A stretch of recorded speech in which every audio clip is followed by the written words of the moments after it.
Sports Radio 560 WQAM Miami, Fort Lauderdale presents The Neil Rogers Show. To talk to Neil, call 567-0560, toll free for Dade and Broward, or pound 560 on your cell phone. The opinions of Neil, his guests, callers, or anyone else on the show do not necessarily reflect those of WQAM, Beasley Reed Acquisitions, or the Beasley Broadcast Group. Now, Neil Rogers on Sports Radio 560 QAM. I'm dying over here.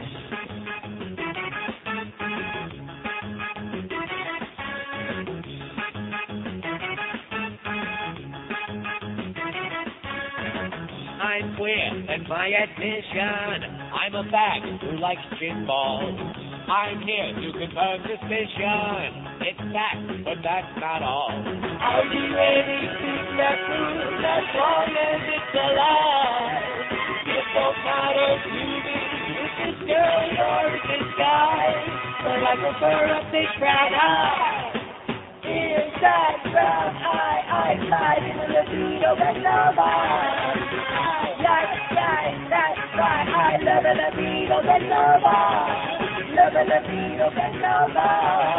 Love a libido and nova.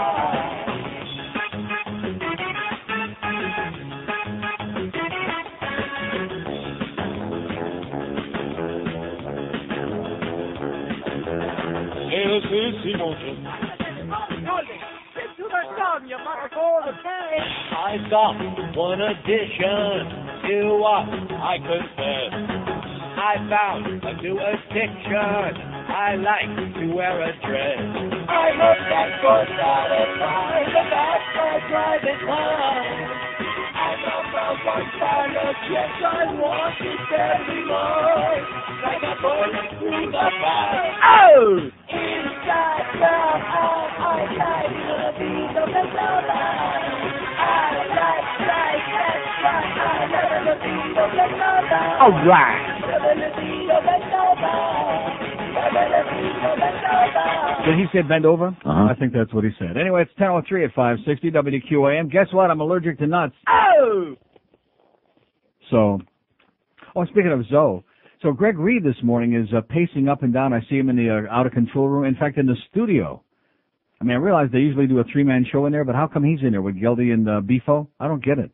Pacing back and forth. So I asked, I don't want to mention who I asked in there. I said, what's he act so nervous about? They said he heard Hank's interview with Zoe last night.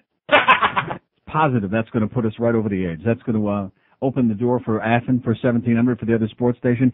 That could have been. I'm on the way. I don't want to start ripping Hank again because I love Hank. He's a great guy. Never stole a freight train. Lost a lot of weight. He looks beautiful. Everybody wants his body now.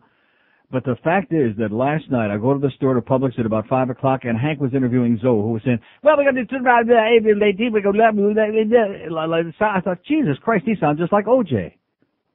And everybody going to be there, going to be a great time on July 18th. Oh, man, it was that usual inarticulate, and Zoe drones, okay? He drones.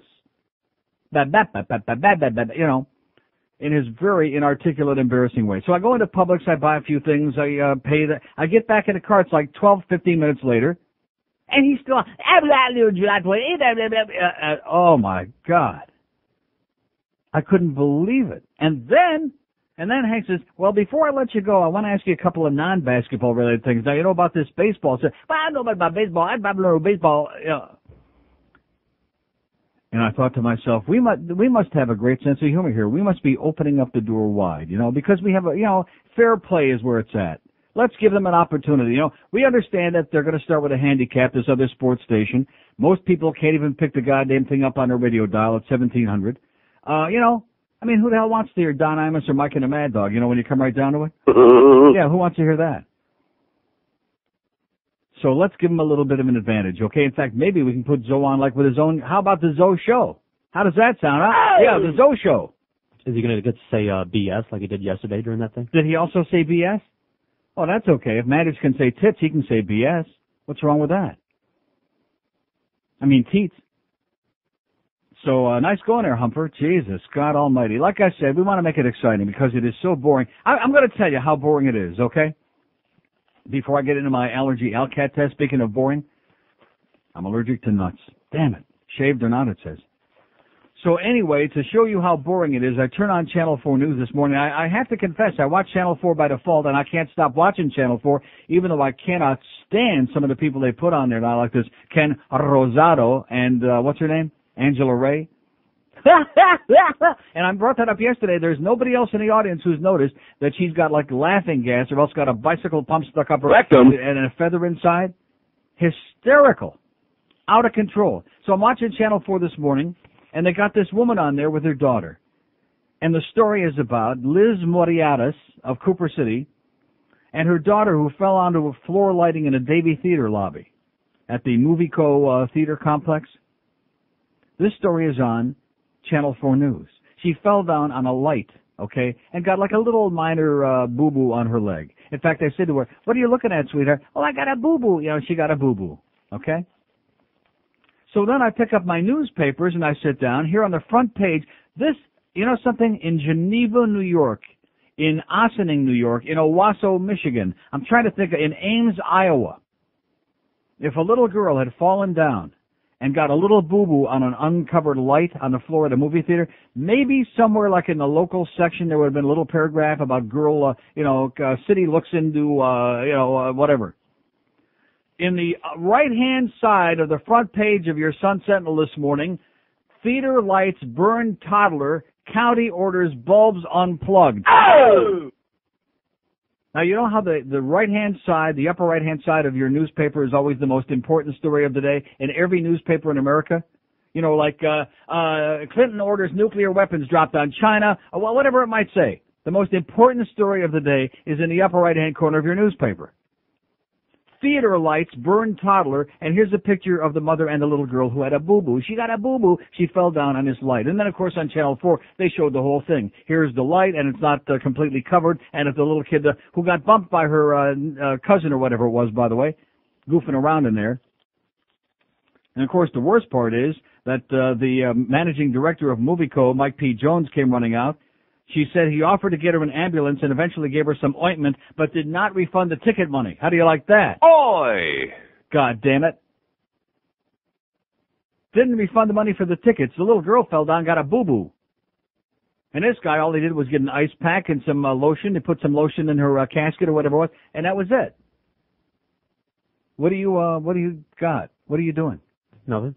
Well, it looked like you were about to hit something there. See, I'm not used to this. I had a very relaxing week last week, No, actually, I did not. A very stressful week. Very stressful, high-pressure week. God. Finally, I can sit back and relax and take a deep breath.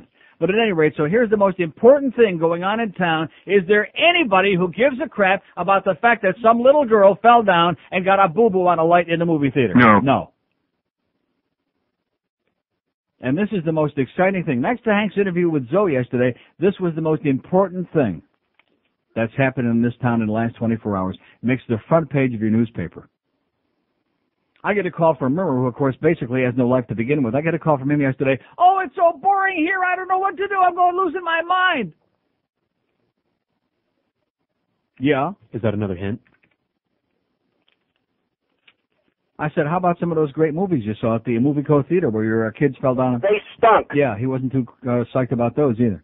By the way, what now, Jennifer Lopez? Britney Spears was at Pompano Beach last night. Anybody see it? We want to find somebody who was at the Britney Spears concert. She, by the way, has got her new video coming out. Next Monday will be the world premiere on MTV. By the way, that's my only, other than sports, my only thing I watch on TV anymore is MTV. Oh! Besides, like, maybe Dateline or one of those shows once in a while. I'm serious. Although Road Rules, they got to have it re-audition for that. This crowd they got on Road Rules. In fact, that one kid, his name is, yes. I say, no. Yeah. You know the one I'm talking about? Yes. Yeah, I haven't seen the it's a losing bunch, believe me. But anyway, so 10:30 every Monday night they got a new show on MTV. Not as good as Tom Green, but close. And it's the making of a video. Last night it was 98 degrees. And next week it's the new Britney Spears video, and they showed a preview. She's wearing a green blouse that is so tight, I swear to God, that any moment you're just waiting for protrusions to just pop those babies off into the sky. I mean, just unbelievable. That's how tight they are. So I guarantee you we don't have anybody in this audience that saw the Britney Spears concert in Pompano Beach. Come on, let's go. 567-0560, pound 560 on a mobile one line. Because they're all a bunch of punky little kids. They're not listening to our show today. It's the only people left in town were the people that were at the Britney Spears concert last night. Look at that. Neil Rogers got.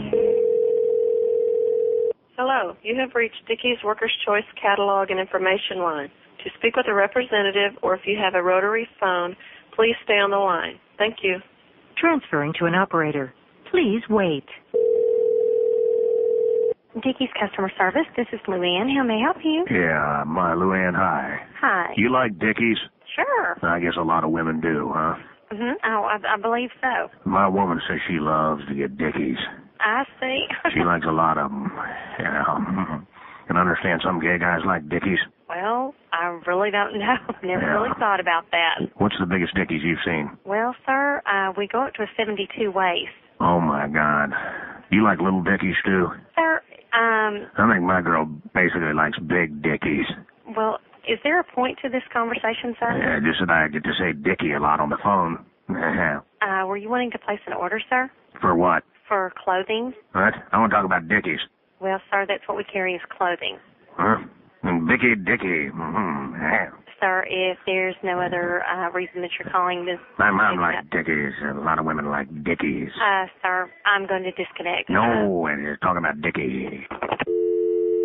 Okay, 1016 at 560 WQAM. Let's see, maybe this person saw the concert, but I bet you're not. Here's Miami. Hello. Miami. Oh, God. How is this possible? How could this be? You know, I mean, I know it's deadly. 5 minutes they've been on there. Miami, hello. Neil, are you there? I'm here. What do you mean, am I here? How are you there? That's the question, not am I here. I put the phone down because I was on hold. Yeah. My wife and stepdaughter went to see Britney last night. Yeah. I didn't get to go. Yeah. But they said that she didn't actually sing, that they piped in the music while she danced a lot. So Well, like she Backstreet lip Boys. synced? What? What a surprise. Well, I don't think most people that were there went to see her sing. She can't sing right out of a paper sack. Well, still, you're expected to sing when you go to a concert. No, not when you go to, I mean, you don't get it, do you? I guess not. Yeah, okay, thanks. There's one guy who doesn't get it, and maybe that's why he didn't get to go. Nobody gives a crap whether she can sing or not, or whether she's singing or lip-syncing. In fact, if she's lip-syncing, then she's got more time to do a little hoochie-coochie and shake those things around. You know what I'm saying? You follow? Uh-huh. That's what it's all about. I mean, if she could really sing in the first place, then it might be some point to nitpick about. So I guess that was it. He didn't really get to go. There is nobody in our entire audience, all 50 of them are out there right now, who saw the Britney Spears concert in Pompano Beach, which, by the way, was their first concert, according to the paper this morning. The same paper that told us about the girl with the boo-boo at the movie theater. Her first concert where? Anywhere. That's not true. Or maybe it was her first concert here. I don't know. It was kind of hard to decipher. Like most of the stuff in our papers here, it was kind of hard to make it out. Now, what's all that free crap that just came in there? Juice, you can't have any. How do you know that? I Samantha see. Incorporated. It's fruity. No, there's carrot juice. I see. Oh, is it also mixed with fruit, with the fruit juice? Would you like the, No. Well, how about taking a look at it before you start hogging it all for All right, I'll yourself? bring it Before up. you start hogging Daz, and I'll get into my Alcat test. You can't have the WQAM. strawberry banana because I already have that. QAM. Yeah, Neil. Yes, sir. I was at the concert with my daughter, Yeah. and it's a money-making machine. They're just packaging her. Yeah. Yeah, 2,000 screaming 8-year-olds. And that's it? That's it. She was only on for 50 minutes. And there weren't any horny guys get any of the tickets? Nah, it was all kids. Oh, okay. Thanks for the bad news. Did she look good? Okay, he's got. He don't want to admit it because his daughter's listening. His punky little daughter.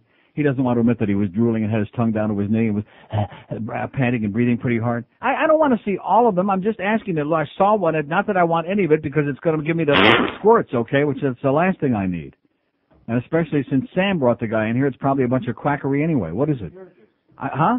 I'm positive I saw one that said carrot on it. Yeah. Yeah, like that one right there, I think. No, the one right there. What does it say? It says, if you drink this, you're going to die, is what it says. What's in this crap? It's fruit juice. Mm-hmm. Look at this. Oh, servings per container 2, per serving carbohydrate 27. That means there's 54 grams of carbs in this. WQAM. Yeah, I'm in a mobile in Sunrise. I was at that show last night. Was it good? It wasn't bad. Yeah. Could have been better. Why what? Pardon? How would it have been better? Well, you know, she can't really sing. She can't dance. She's got a nice set of cans, but for 17, man, she's got a big ass. She got a big ass? She's got a huge ass for 17. Well, she ought to be big down here. George says excellent. I feel bad for her when she turns 30. Yeah. Well, yeah, but 30, who's going to care about her when she's 30? She's got to make it now, man. I don't think anyone's going to care about her when she's 19. Do you think the Miami Beach police might have signed her up for a little action down in Kendall? Tell you what, they can make a couple of bucks off her down in Kendall. All right. Thanks for the good news, sir. There's one guy who had a good time. Not kidding me with that big ass story. He loved it. Anyway, the carrot juice has only got 23 grams, 46 per one little bottle here, okay? So in other words, it's got carrot juice, but it's loaded with other stuff in here. How come it doesn't have the ingredients in here, by the way? Huh? Because carrot juice couldn't possibly, if that's all that was in here. They're right at the top of the label. They're at the top? Oh, let's see. From fresh? No. It just says ingredients, carrot juice. No, mine has the ingredients. It says, let me say it again, ingredients, carrot juice. That's what it says. Okay. How could carrot juice have that many goddamn carbs in it? I guess it does, huh? It does. Carrots. And, of course, you do realize that vegetable and fruit juice, when you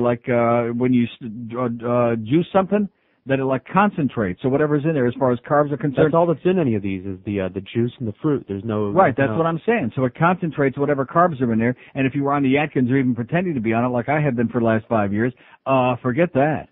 Well, just say fresh Samantha so that he brings. No. See, you don't understand. I could eat half a pint of Ben and Jerry's, or even Godiva, which has got that pecan truffle, whatever that thing is. Can't eat any more of that though, because I got my Alcat test results here. Anybody believe in this stuff? No. See, I would have believed in it, except for the fact that this guy brought this lady nutritionist in this morning, which I don't want to mention her name, and I'm sure she's a very nice person, but nevertheless, as soon as somebody says, here's a nutritionist, I go, like that. Because I know what that's all about. Because nutritionists know nothing. And to prove that, this lady, while I was looking at my blood test results, she brings me what is called their rotation diet. And she also has a little note in there about using ghee. Now, remember we had the conversation about ghee? In fact, in the Atkins diet bar, one of those horrible, horrible tasting bars, remember one of the ingredients was ghee. And I talked about the fact that in that book by Dr. Kilmer McCulkey, what is his name? Macaulay Culkin? Anyway, the book about homocysteine, which is very important, even much more important than your cholesterol, ghee is something you absolutely must not use. I mean, it is a homocysteine spiker. And she gives me a little note about using ghee and about that. Oh, geez. And then on the rotation diet, white potato. Am I going to eat potatoes? No. The worst two things you can put in your mouth are potatoes and corn, okay? As far as in the food category. I'm sure you can put worse things than that in your mouth, but we don't want to talk about it on a family show. But nevertheless, so what's on the top of the very list in the starch thing she's got on the diet for me? White potato and corn. How do you like that? So I'm going to pretend that she wasn't here, okay? Like I said, I'm sure. Oh, here's the thing. Ghee, butter warmed and then separated. Here's her note. Better check that out. Am I going to check it out? No. Trying to get my homocysteine down, my homo level down, and this lady's coming in here trying to get it up. I mean, the guy only took 14 pints of blood here the other day. That's not too bad. While John Penis was swooning on the floor in there like a 5-year-old child. I wish you would have seen that. You would have been so embarrassed for him. Keep in mind, he's not the one getting the blood drawn. I am. And who cares? He claims his reaction was not what you say it is. Well, ask Junior on Thursday when he comes back in. He was sitting right where you are, and he couldn't believe it. He was aghast, okay? Gassed. And he was even hiding his head. He's sitting in there. I mean, we got the wall separating us. He's in another room, and he's hiding his head and looking down like a 2-year-old child would do because he saw a needle. So anyway, here's the supposed things that I'm allergic to, and this thing does make a lot of sense. That's why I wish he wouldn't have brought the nutrition lady in this morning because, quite frankly, my feeling about nutritionists is they're full of crap, okay? And I think she bears that out with this list of grotesque things she wants. And wait till you hear some of the other things on this diet that you put together for me. Duck. Beans, all sorts of beans. Am I going to be eating beans? No. Of course not. Pheasant, mackerel, deer, herring, all kinds of fish. Do I eat fish? No. No. All kinds of fruit. Can I eat fruit? I'm diabetic. No. No. In fact, basically, I would lose a lot of weight on her rotation diet because I can't eat almost any of the things on the list here. So I'd lose a ton of weight. Where do you find deer down here? I don't know, but if Tom Green will help you find a moose on the side of the road. We can all hump it together. Huh? No calories in humping the old moose. I don't know. Where do you find a pheasant down here? Where do you find all kinds of stuff she's got on here? I mean, what is this? Chamomile, and she's got all kinds of chazarai on here. Peanuts, licorice. That sounds like a fantastic meal. Oh, I'm going to have some licorice now. Of course, it's only loaded with sugar, and I'm a diabetic. Can I have licorice? No. But that's on the diet. That's my nutrition lady. See, I wish they'd leave me the hell alone, okay? Smith and Walensky, all these other people that want it. And just like this juice guy that brings in here, which you can have these, fine. That's great, because you think you're doing yourself a lot of good, and you're not. You're loading yourself up with a bunch of concentrated carbohydrates. Free carbohydrates. Oh, that's right. It was free. George likes it. Okay. And they're yummy. Are they good? I bet they're good. And I bet you even the carrot juice is real sweet. Am I going to try it? No. No. But couple of things I find on here that I'm allergic to, like number one, cow's milk, which means the ice cream. See, that's at the top of the list. Crab. Do I eat crabs? No. Do I have crabs? No. I have had, but not lately. So no more ice cream. God damn it. That's way in the positive. I mean, way up there. As in eliminate, don't ever see it again. Don't think about it. No more Ben & Jerry's, no more Godiva ice cream. Stop it already. And then the ones to avoid, banana. Do I eat bananas? Well, not the kind you're thinking about. Beets. Do I eat beets? No. Lamb? No. Sunflowers? No. No. So I guess I'm okay there. Just stay away from that wicked banana, it says. No chance. And then here it says, here's another, let's see, as you go by the colors on this chart, which I'm sure this is almost as boring as Zoe's interview yesterday, but I could never match that, seriously. Is there anybody in this audience that heard Zoe on Hank's show yesterday? Please call in right now and verify it was the worst radio in the history of broadcasting, all right? I mean, that was just, I couldn't believe, I was screaming at the radio, how can you still have this man on here? I'm going to show up, going to be for a good cause. We've got a lot of problems in society right now. And he's going on like some kind of a commentator on the passing social scene. Zoe, go stuff it and put the lotion in the basket and the ball in the basket and stay off the radio. They just had him on the goddamn morning show stinking at you up last Thursday or Friday morning. And now Hank's I realize we're desperate. I understand just how, believe me, I know we're desperate. It all started yesterday. I got a false sense of security the previous 2 weeks. It was a miracle. And then as soon as they saw the July 4th holiday on the calendar, they all made a beeline out of here, and who can blame them? But Zoe, whew, man, I would rather listen to Lenny Martez sing opera for 5 hours than listen to 5 minutes of Zoe on the radio. I mean, just you're killing us, man. You're killing us. Stick to the basketball, okay? Stick it in the basket. Get off our radio station. I think he must be working for the WAFN. He must be working for 1700. He figures if he can get on here enough, he'll like chase the whole goddamn audience away. Floridians, dumb as dirt. In adult shops everywhere, it's Star Wars Action Toys. Star Wars Action Toys. Get the Yoda Action Condo, Chewbacca Do-It-Yourself Home Vasectomy Kit, the R2-D2 Action Vibrator, the Darth Vader Hemorrhoid Removal Kit, the Luke Skywalker Ewok Flavored Joy Jelly, the Obi-Wan Kenobi Nipple Clamp, the Princess Leia Disposable Douche, and the Jedi Knight Inflatable Love Doll with fully functional vibrating lightsaber. Star Wars Action Toys. In adult shops everywhere. Life-size inflatable Jabba the Hutt with optional vacuum suck sold separately. 10:32 at 560 WQAM. We got Hank in the studio, by the way, 2 o'clock this afternoon. Hopefully without Zoe. Oh, I pray. And then 6 o'clock we got, what do we got tonight? Donnie B talking baseball and sucking Chris Moore's ass again. Then we got the Marlins again, the Marlins and the Mets. 12,000 sold tickets for last night's game. Probably about 9,000 or 10,000 people actually showed up, and probably about 6,000 or 7,000 of those were Met fans, or at least maybe 4,000 or 5,000. How do you like that? And it's not even quite the 1st of July yet. But John Henry says, he sees a real interesting place in Fort Lauderdale for a new stadium, and we're all going, yeah, right, we'll get into that.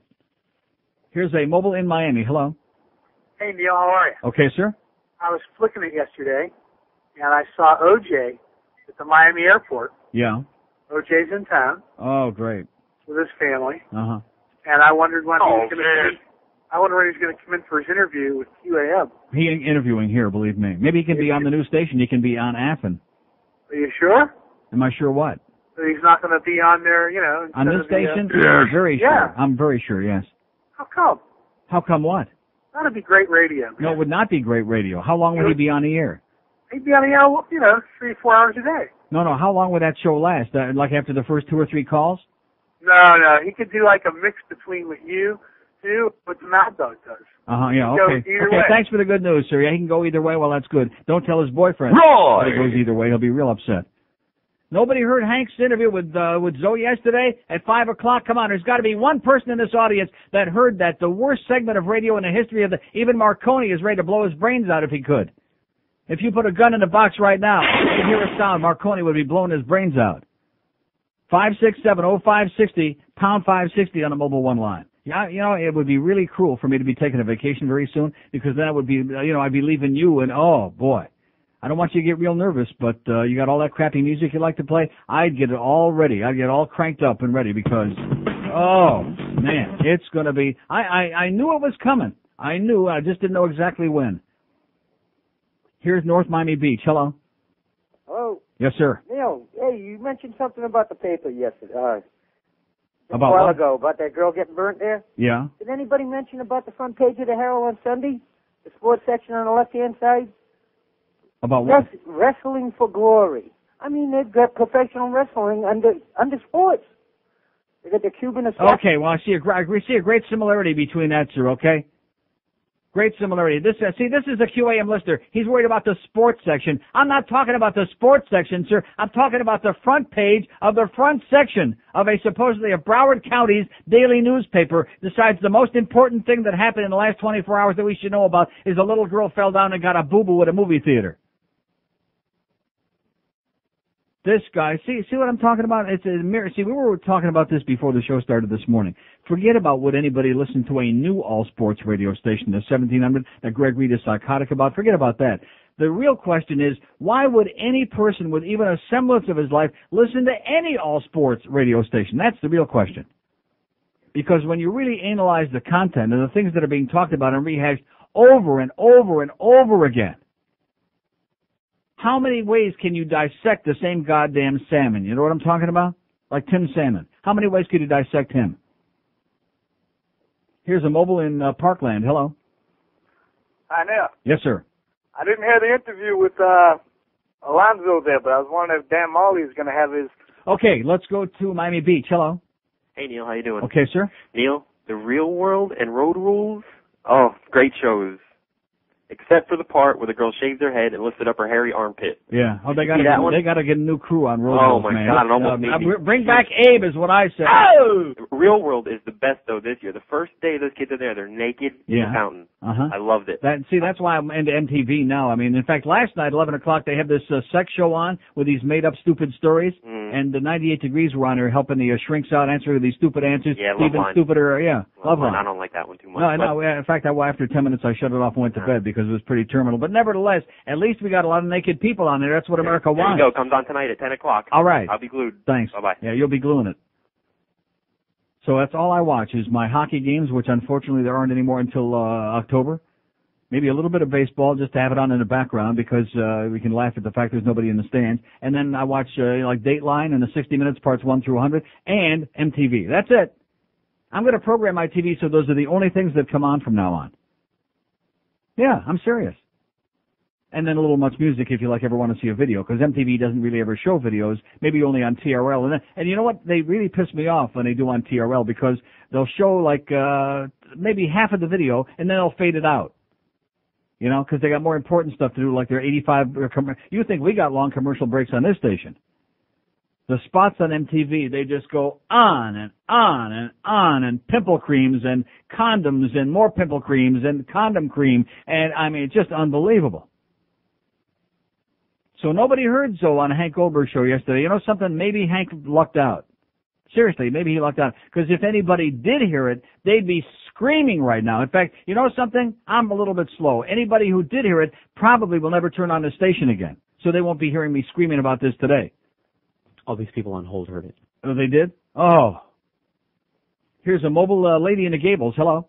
Hi, Neil. Yes, ma'am. Hi. I did hear Zoe yesterday on Hank's show. Okay, am I wrong? Am I exactly? It was he was asleep. He sounded like he was sleeping. He was droning. Yeah, it was terrible. I'm going to be great. We have a good time. He was doing like that OJ thing that I play. Yeah, it was terminal, like you say. And it just kept going on. It was like somebody wound him up and just walked away. And I'm sure it's a great cause that he's right. He's well, I don't know because I couldn't couldn't even decipher that part of it. But I didn't get it from his show. No. Right. Okay. Great talking to you, Neil. Thank you. Yeah, there you go. I mean, maybe if they just would have faxed us well, of course, they would have probably faxed that on the wrong machine. We would have shot-canned it. But if they would have faxed them the information about whatever his charity thing is, our people could have read it on the air, and the audience could have been able to understand it and decipher it and support it or not, as the case may be. And then we go on to something more exciting, you know, like the taffy pull or something like that, or pulling something. Wow. See, everybody in this business in this sports business thinks that because somebody puts on a jockstrap, therefore they belong on the air. They really believe that. You know what I'm talking about? Uh-huh. Yeah, they believe that. Like the guy before, it's going to be a song and dance about how entertaining OJ would be. Yeah, he'd be real entertaining. In a box. Estrangulando el pollo para acá. They love my devotion and my eyes so big and brown. They're falling at my feet now. We have to hold them down.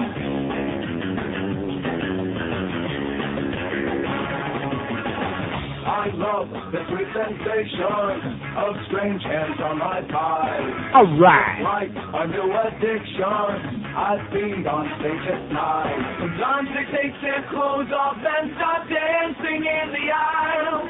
Well, I know that I should make them stop, but it always makes me smile in my Puerto Rican style. Every day and night, driving the women loca. I twist my hips and sway, driving the women loca. They scream, they cry, they swoon, and it's sweeter than other loca. It's making me so rich, driving the women loca. Let's be my stars on smoker. Buying a house in Boca. 1044 at 560 WQAM. You know, see, one thing I don't understand, why are all these little girls going to see Britney Spears? I don't get that. I would think that if I were like some young guy, some heterosexual guy, which I'm neither young nor well, either of the above, but if I were, I'd be pissed off that all the tickets got gobbled up by a bunch of little girls. Why is it that, do we have like a lot of lesbians in waiting? Is that what it's all about? Why do 8 and 10 and 12-year-old girls want to flock to see Britney Spears? What is it that she, I mean, unless they hope that maybe theirs can grow to be the same as hers, or they can get bubblegum appeal, or their implants. What? Bubblegum appeal. Bubblegum what? The bubblegum music. That's girls. Yeah. Little girls have the worst taste in music. How do you explain the Backstreet Boys' popularity? I wondered why I was having such a good time last week. You know what? I mean, other than the obvious reasons. Yeah, player's mother says the WTA, the Wimbledon, whatever that stands for, tour, is racist. That's right. Alexandra Stevenson, 18-year-old American, threatened to sue for prize money while her mother claims there is racism and her daughter faces sexual advances from female players. You know something? If you don't want to be around a bunch of dykes, don't go play in women's sports. That's my best advice. Okay, sweetheart? If you don't want your daughter taking showers with bull dykes, then probably have her, like, go, do something else. Be a dietitian or a nutritionist or something like that. Or a secretary. As sexist as that may sound, because women's sports is a bull-like enterprise. Don't you understand that? Don't you get it? So maybe all these girls that are hot into Britney Spears, maybe they're like future athletes. We need a lot of girls for that WNBA. Some of them even white. Here's Miami. Hello. Yeah, Billie Jean was not a dyke. Yeah. Was a boy. Yeah. Listen, I listened to the interview, and I thought there was something wrong with my radio. I kept moving it around and changing the button, and I still could not get it clear, so I changed stations. But my favorite part was when Zoe said, yeah. That was my favorite. I want you to listen to this. WQAM, the people that call the Marlins game in Spanish, say that we are very lucky in Dade County, and the team is very lucky because of the fact that they don't have any pressure to win, they can give chances and time to the young players to develop, be superstars. Right, so they can continue having I wanted to throw my radio against the wall. That is the most unbelievable statement that I ever heard. Well, wait till August till we have like 2,000 or 3,000 people in the stands, then we'll see what they're going to be saying. Some of those guys, some of those players, you can give them 50 years of playing time, and they will never get to be anything. They're bad players. Okay, well, thanks for the good news. 567-0560, pound 560 on a mobile one line. There's a bulletin for you that Marlins have got a lot of bad players. Okay, are we upset about that? Do anybody care? No. 12,000 announced for the Mets. This was supposed to be a big hot series. The Marlins won 2 in a row after losing 10 in a row on the road. They come back home. The Mets, a New York team that's having a big year, by the way, giving Atlanta a run for their money in that division. They come into town. See, part of the problem is there's no New Yorkers down here now anyway. There's no anybody down here now. So if you need any proof of that, see, this is another reason that this business of having a domed stadium, what difference does it make what kind of stadium you've got in a seasonal town when most of the season is played during the dog days of summer? What difference does it make what kind of stadium you got? They got a domed stadium in Tampa. They get around any crowds there? No. No, and they're not doing that bad. Nobody's showing up over there. And Tampa isn't anywhere nearly as seasonal a place as this is. Those are just a bunch of mugwumps and nose pickers over there. They don't even know where to find a road map to get out of town over on the West Coast. But at least over here, where 2/3 of the town packs up and departs in the summertime, what difference does it make what kind of stadium they're playing in? Was there any rain last night? No. Any threat of rain? No. Any bad weather? No. No. There's nobody here. So you put those ingredients together, the fact that there's no interest in it, they stink the joint out, and there's nobody here, and you got an empty ballpark. But John Henry says he's got a great spot to build him a brand new one over there in Fort Lauderdale. I got that here somewhere along with lots and lots of other stuff, by the way, just in case, because I know what I'm up against. Here's a mobile in Miami. Hello. Hello? Yes, sir. I heard the interview. Yes? And I couldn't understand what he was saying, but there was one positive that came out of it. The summer groove at supporting the Children's Home Society in Miami, which is a pretty good foundation. Yeah. So that required like 25 minutes of mumbling to pass that information along? No, I didn't understand what he was saying. No, there you go. Okay, thank you. Okay, there you go. That wraps up that conversation. You couldn't understand what he's saying. Just like what I was doing, okay? 25 minutes we had that on the air. Look at this board here now. We're right back to where we were at 1:20 yesterday. Dead empty. Blank. A blank. We've gone from 2 weeks of hysterical response here to nothing. Because everybody, like I just said moments ago, everybody and their brother has bailed out. And by the way, how come line 1 isn't ringing? They don't ring in order. Well, guess what? Do you hear any dial tone on line 1? Mr. Expert? What? No. I just punched it up. That's why you see line selected. But do you hear anything on it? No. No. So is this phone system working right? No. No. See, maybe that's part of our problem in here again, is the fact that Greg Reed, instead of being so worried about some phantom radio station at 1900 on the dial that nobody can pick up, but I know I keep repeating this day after day after day, and I keep telling you that I don't give a shit anymore. But it would sure be nice if we're going to do a talk show, especially when we're up against these odds, to have a phone system that works. Does this one work? No. No. And then, of course, line 7 the other day. Is that working now? Yeah, that one. Okay, let's check these all. See which ones work. 3, that works. 4, 5. Oop. 5. That one don't work. And 6. Yeah, there we go. So some of our lines work. Some of them work. Some of them don't work. I wonder what that was going on here yesterday. This place is just, it's unbelievable. It's incredible. Every day you come in when you're working in a patchwork radio station and these guys are worried about a station on 2400 on the dial that nobody in the world's got a radio that can pick it up instead of getting their act together in this goddamn place. Here's line 1. And here's line 5. Okay. 567-0560, pound 560 on the mobile 1 line. See, I just do these things every now and then out of curiosity, and you see the result is usually the same. Crap. It's usually the same Beasley Reed crap. Oh, gee, something don't work in there again? That's a real surprise. Better go down to Walgreens, get some more LePage's glue, see if we can paste this crap back together again. WQAM, George is running. He's leaving. What? What is it, sir? What'd you say? I said, how you doing? Hey, I'm doing fine. How you doing? Okay. I just called to say I love y'all's show. What? Between like 10 and 2. Uh-huh. And I'm from Houston, Texas. Yes, sir. And I just wanted to call and say hi. I'm a radio guy myself. Really? Well, I'm sorry to hear that. You know, you guys were talking the other day about, I guess it was 3 or 4 in the afternoon, about nobody was talking about sports. Well, that must have been Hank. That's after my time.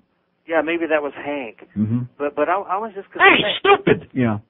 Yeah, I know I'm stupid. I know. No, I didn't say that. Hank said that. Hank said. Hey, stupid! I didn't No, say I admit it. I admit it. Okay, well, then I'll say, Jay, stupid. But he wasn't talking about sports, and nobody else was. And I thought I'd call up and did you guys see that gal during the soccer game do the backflip? Yeah, I saw the picture of it. Yeah, and. Did you see her do it in live action on TV? No, I did not, because that would have meant I'd have been watching the soccer game, and of course I would not have been watching that. No. No, but they had it on news reruns. Yeah. And. But you missed a big one, man. I would love. What do you mean I missed a big one? What does that mean? Well, I got the big one here. Yeah, I doubt that. Okay, 567. Well, he's from Texas, where everything is bigger, right? Like they're bullcrap. 567-0560, pound 560 on the mobile 1 line. Here's a mobile in South Miami. Hello. Hey, Neil. Yes, sir. the commercial that you love so much, the Bud Light one where the girl goes, "Nope, still short." Right. Have you noticed the guy behind them in line with the newspaper in his hand? I never noticed. He's got a Daily News in his hand, and it's got a headline on it that's the funniest part of the commercial. I won't tell you what it is. You got to look for it. Okay, but are they still running that spot? I think so, but I don't want to ruin it for you because it'll be so much funnier if you see it actually on the commercial. It's even funnier than the Gilbert-looking bag boy. Paper or plastic? Paper or plastic? No, I saw the commercial about 100 times. I thought it was the funniest thing I've ever seen, and then I just noticed the other day the headline on the newspaper. Somebody's probably going to ruin it for you, but I hope you get to see it. Okay, I'll look for it. All right, bye. In the paper too. Yeah, they're doing a thing now, because everything, of course, now with the millennium, we've got list of this and list of that, and the greatest things and the greatest people and the greatest athletes, and they're all full of crap, of course, but it's something to talk about. But, so now they're doing a thing with the greatest commercials in television history. And I mean, like, Where's the Beef? That was okay. Clara Peller, all that. You know, there's some cute ones that they're showing. But the one with Still Short. I mean, I don't care what anybody says. That's number one. There's nothing that's even close. Still Short. And that dramatic organ music, and they're looking back and forth. There's the six-pack of Bud Light, and there's the roll of toilet paper, and back and forth and forth and back. Paper or plastic? Hey, guys, need a receipt? And they grab the little paper receipt out of her hand and she does like a double take, like that. Just like that. 567-0560. We got a screwed up phone system, by the way. Anybody working on that in the building? No. Any of our engineering people working on this? Is our program director involved in this to get our phone fixed in this goddamn room? I would like to have just one time in my life, 1 month, any month, pick a month, May, December, June, Julio, whatever it is. 1 month where everything in here works every day, for every day of the month. Oh, my God. Oh, my God. Woo! You're starting to get real pushy now, mister. You want to get paid and have stuff that works too, huh? Now you're getting really carried away. Here's a mobile in Kendall. Hello. Alice Abortion Clinic. You rape them, we scrape them. Okay, great. Thank you so much. He waited 5 minutes for that. 5 minutes for that. Well, I guess you got nothing else going on, right, sir? Uh-huh. Here's Miami. Hello. Miami.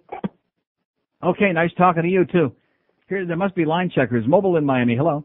Hello, Neil Gott. Yes, sir. How you doing? Okay. Listen, Neil, I want to ask you a question before I critique, because I don't have the knowledge of radio, and maybe you could answer it. Before you critique what? Well, I listen to your station all day long because my job requires me to be out in my car. And one thing that I would like to hear, I'm never going to hear, and that's you conducting one of these interviews, for example, of this guy. So one of the things I don't understand. Of course you'll never hear that. Why would I put an illiterate goon like him on his show? Right, but what I'm saying is that when I hear people interviewing people, which is fine, and they throw them all these cream puff questions, then after they hang up, they mad-mouth them, and that's something I don't understand. Then one time I talk about it, and Hank says that if he's really tough with these people on the radio, then the people will never come on. That's right. That's like the Larry King mentality, like John Henry. You know, he was sucking up big time to John Henry for a long time there, and had him on the show a couple of times, and John Henry knows who I am, and yada yada. And now John Henry stiffed him for lunch or something a couple of weeks ago, and now John Henry's an asshole. You know, I mean, I don't. That's just the way it goes. Like I said, I don't understand, and that's why I asked you. Maybe in radio that's the way it's got to be, but I really kind of find something kind of real hypocritical about that, and I get the feeling that if it was you doing that, I would pay to hear you interview these people and really ask them the real dirty questions and see what's going on. Ask them the dirty questions? You know what I'm saying. Yeah. No hypocritical stuff. Yeah. Just tell them the way it is. I don't waste my time with the interviews. I agree with Mandich on that. Guests are terminal.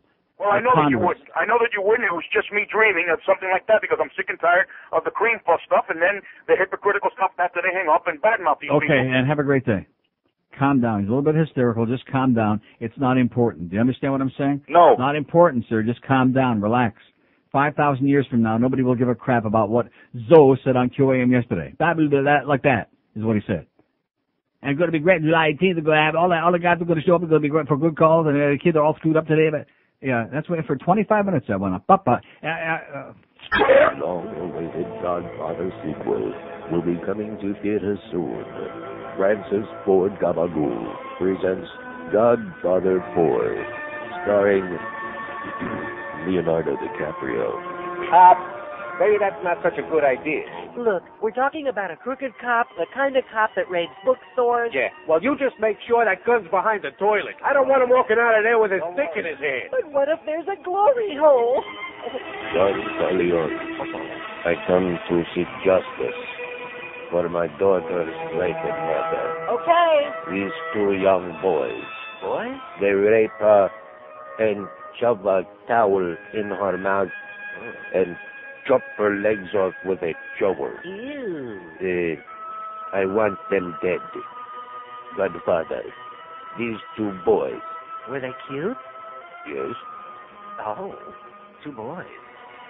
I'll take care of it, don't worry. Oh, you hear that? Ooh, they're having a party. They're playing my favorite song. La, la, la, la, la. Woo. La, la, la, la. Woo-hoo. Did you see me in Titanic? Did you know they had to use big chains to pull me under the water? Woo-hoo. Woo-hoo. Yes, it's Leonardo DiCaprio. We don't know why. Hey, couldn't get any worse than Eli Wallach. I got a great idea. We could have Leo play the young Sonny Corleone, which is what the rumor is, and we could have Ricky Martin play the young Al Martino. Huh?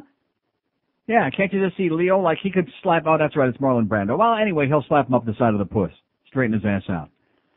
Yeah, Lauderdale, I've been looking for this. I clipped so damn many things out here today, I couldn't find his Lauderdale site favored for dome. Downtown area catches Henry's eye. You know something, again, the newspapers put stuff in there with a straight face like we're supposed to believe this stuff? Oh, yeah, downtown Fort Lauderdale has emerged as the leading site for a retractable dome baseball stadium for the Marlins, two baseball sources said. Last week, Marlins owner John Henry mentioned a proposed site off Federal Highway north of Los Olas in the vicinity of the Greyhound bus terminal. There you go. Funding is still a large obstacle for a new stadium. Henry, who hopes to have a new stadium in place in 4 or 5 years, would prefer most of the cost paid by the public. What a shock that is, huh? He'd prefer that we pay for it. And he's shopping around finding a site where we should build it for him. Sound familiar, huh? Uh-huh. 567-0560, pound 560 on the AT&T line, on the few lines that are working here today. Here's a mobile in Fort Myers. Hello. Hey, Neil, how's it going? Okay, sir. I heard you talking about the road rules, and I have to agree with you 100%. Boy, that is a terrible this new crew they got is roadkill. It really is. And like you said, they should bring Abe back. I mean, boy, everybody seemed to like that guy, didn't they? Everybody liked Abe. Men, women, children, animals. The Tom Green show. Have you caught that yet? I was talked about it for an hour yesterday, yes.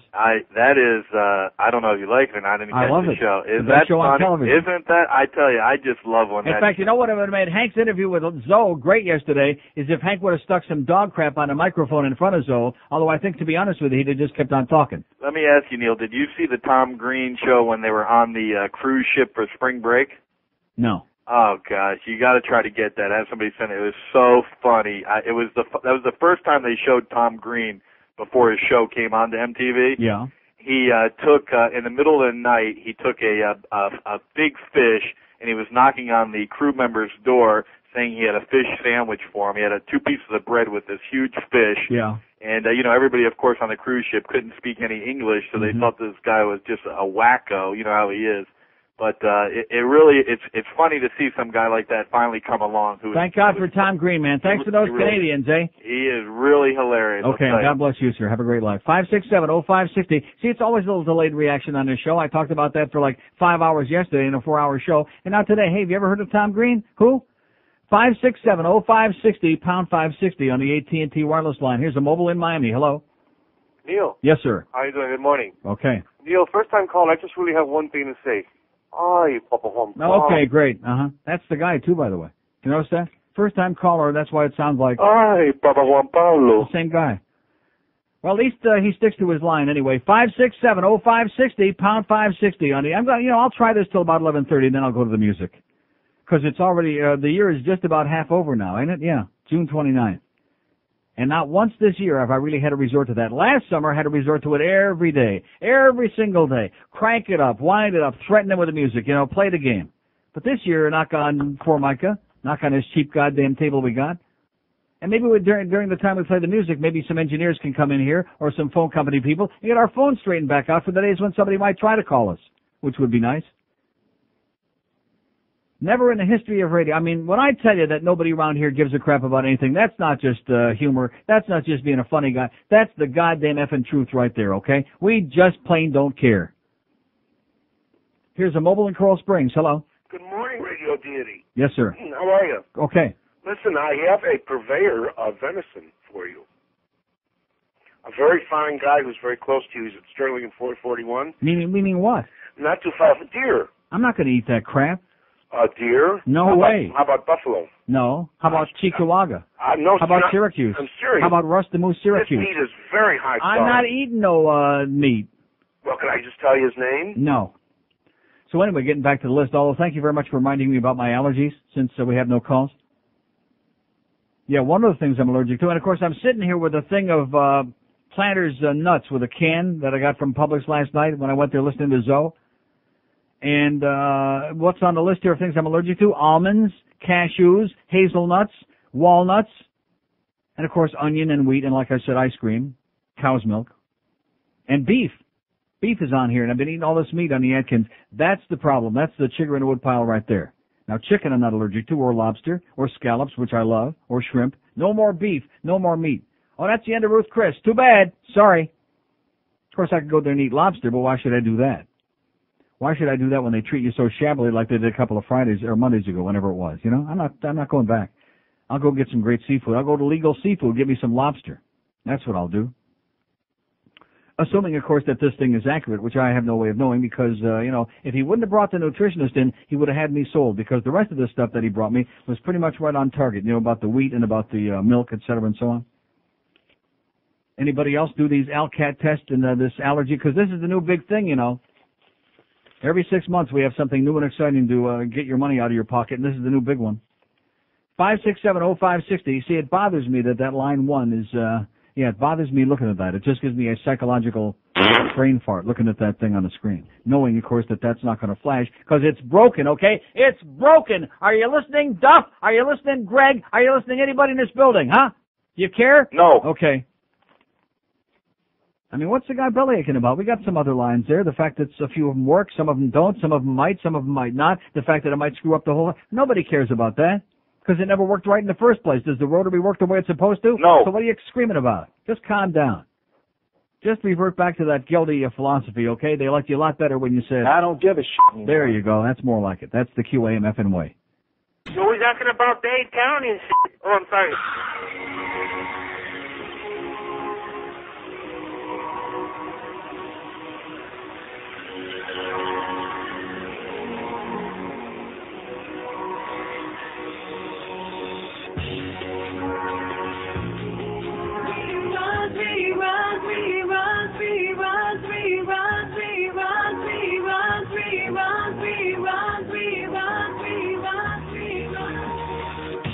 No matter how hard I try, can't find a reason to watch these TV shows. Each and every one blows. Crap. They have the same stupid punchlines and that same cheesy laugh track. They show them all season long.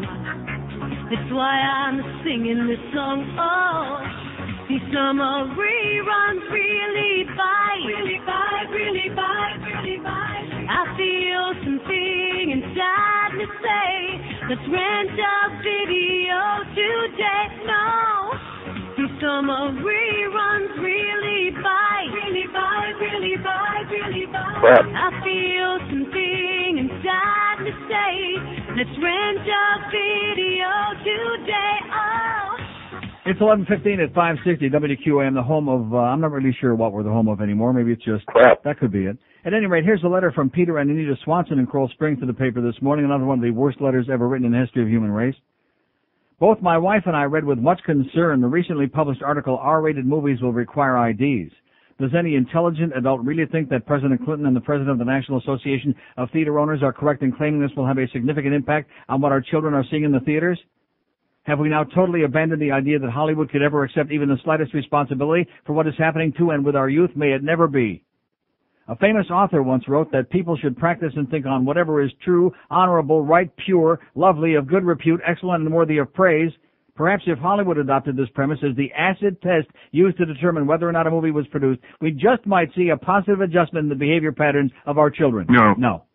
Peter and Anita Swanson in Coral Springs, who are living in La La Land, in a dream world.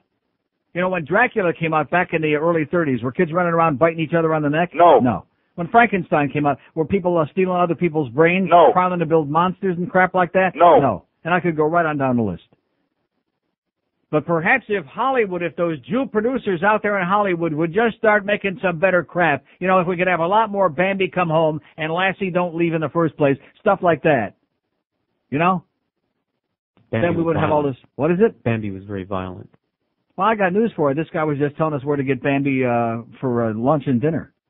So that'll teach you, Bambi. No more of that crap. No more of that crap, Bambi. See you later, dear. Here's a mobile in Miami. Hello. Hey, when Dracula came out, I bit some girls right after, but, you know, that was a long time. You wish. Listen, do you remember in Saturday Night Live a long time ago when Damon Wayans, he was on, he used to have there was a skit about the gibberish talker. It was like a guy in jail, a black guy. Yeah. And he would that say, I procrastinate on the stipulation of and using all these big words that made no sense whatsoever. Mm-hmm. That's what the Zoe interview sounded like yesterday. Absolutely correct, sir. Right on target, man. And last comment on the Tom Green show, some of the funniest things I've ever seen were one time he was he would go into a store and he would pick up the in-store phone and hit the page button and start paging, have you seen my little brother, Tommy, come here. Yeah. Hilarious. And the manager's trying to throw him out. It was really good. And that's it. That's all the material. Tom Green for president, baby. I love you. See ya. Here's a fax from Peter in Miami who says, I was at the Marlins game last night. Oh, you were the one, Peter. And there were not 12,444 in attendance. There were only 2,000 to 3,000 max. It was pathetic. How do you like that? That game wasn't on TV last night either, not locally. And, of course, the Mets telecast was blacked out. See, I don't understand that. On a small dish, the telecast was blacked out, and we weren't televising locally here. So you really couldn't take a look at that empty stadium there. While John Henry, of course, is driving around, probably somebody driving him around in a limousine, to see where a good site would be so that we can build them a new stadium, a nice retractable dome stadium, so that when nobody is here in the heat of the summertime and it's 100 degrees in the shade, with the same crappy team, by the way, that there'll still be nobody, but at least they'll be comfortable, those 2,000 that are there. We're talking crazy people is what we're talking, including this David O'Brien guy who writes in the Sun Sentinel, no relation to our Dave O'Brien on the broadcast. And by the way, anybody out there, anybody that's got even the slightest bit of Rahmanis has to really feel for Joe Angel and Dave O'Brien. How'd you like to have to broadcast those games, huh? Anybody out there want to do that? No. God. And try to like make it interesting and pretend that there's actually somebody there in the stands? Anybody want to try that? No. Here's Palm Beach. Hello. Hey, Neil, has anyone called in with a review of the Britney Spears concert? Yeah, we had a couple of marginal calls, yeah. Did they say anything popped out or anything? No. I got one other quick thing. Something popped out, but I think it was in their crotch. Okay. I got one quick thing for that. I had some surgery on my right knee last week, and before that, you know, they write yes on your right knee to make sure they don't cut up on the wrong one. Mm-hmm. And every time I looked down at that thing and my knee too, I just kept hearing yes. Okay, thanks. Yes. By the way, he's in Road Rules this week, and if you see, I'm sure you'll say no. Actually, he's marginal. He's from the chin down, he's okay. And he's naked a lot in the show, well, like all those kids. I'm just telling you, there's nothing to choose from. The girls, forget it. There's nobody on there you touch with somebody else's member. Not even the bald chick? Not the bald chick, no. In fact, she's another one. She's not too bad. She's I don't know. Sometimes you got crappy taste, so I'd have to look. See it. Yeah, go ahead and look. Sometimes. And then they got 2 Schwarzers on there, of course, because every show in America now has got to have a token number of Schwarzers to be politically correct. So we have to have, you know, and the guy, and by the way, whoever heard of a guy named, that's his name. That's this kid's name. His name is, I'm sure it's not his real name. You're sure of that? You've been checking names. You've been checking names in America lately. His name is. Okay, do you believe it? No. His name is. Hey, are you yes? No. Seriously, we could do like a 45-minute skit on that deal. You know what I'm saying? No. Yeah, you do. Yes. 5, 6, 7. Hey, it beats the hell out of this about begging for phone calls here. We're talking to ourselves. Why don't we just shut the thing down from like the 25th of June until Labor Day? Let's take a vote. Shut QAM off. We'll just run the spots. We got to make the money from the spots because Greg would pee in his pants if we didn't get the spots in. That's the only reason we're here, by the way. He doesn't give a crap. They'd pay us to take the whole goddamn summer off, okay, and get out of their hair. If we just make sure we get the spots on. And as far as, you know, whether anybody's listening to the spots, I mean, did we ever care about it in the first place? No. Huh? Let's ask yes. What do you think? No. Okay, thanks, yes. 567. It's just like the phone thing here, you know. Any other radio station I ever worked at, the program director would be running in, the engineer would be up here, we have the phone company on the phone, they'd be running and doing something, you know. Are they doing anything here? No. What? What is that? Line 8. Line 8 You what? have the answer for the yes thing. Oh, you have an answer for yes? Hello? Hello? Can you hear me? No. Yes. Okay, that was just a crazy noise on the phone. That kid's name is Yes. I saw the Real World casting special. Right. And yeah, I saw that too. He said his parents were like some hippie people, and he has, I think, a sister with some strange name also. But I mean, if there's a Moon Unit Zappa, there certainly can be a... Yes. Oh, exactly. And by the way, I do watch that show, as do a lot of my friends who are in their 30s and 40s. Okay, why not? We like it. There's a bunch of hot guys on there. You know, they had do you watch the show at 11 o'clock, that sex or whatever they call that thing?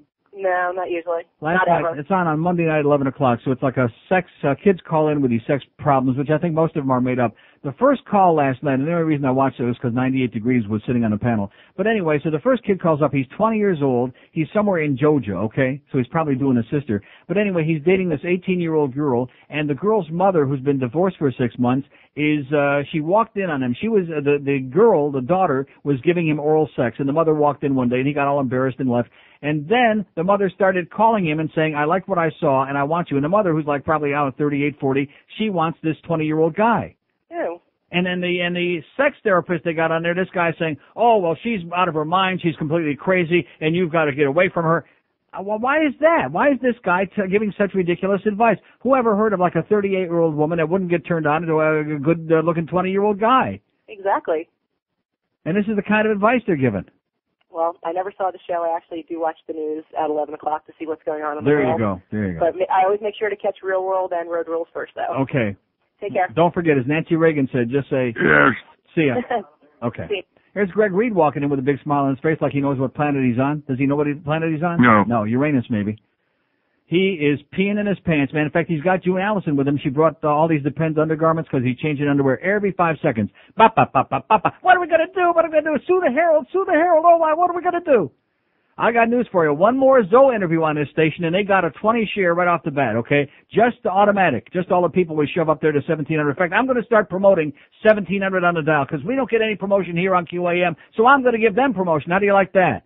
Because we don't get one dime, not a billboard, not a sandwich board, not a goddamn guy running up and down Lincoln Road Mall with a goddamn sign, not one of those planes that flies over the ballpark when there's 200 people in there. Nothing. Zero. Zippity-doo-dah.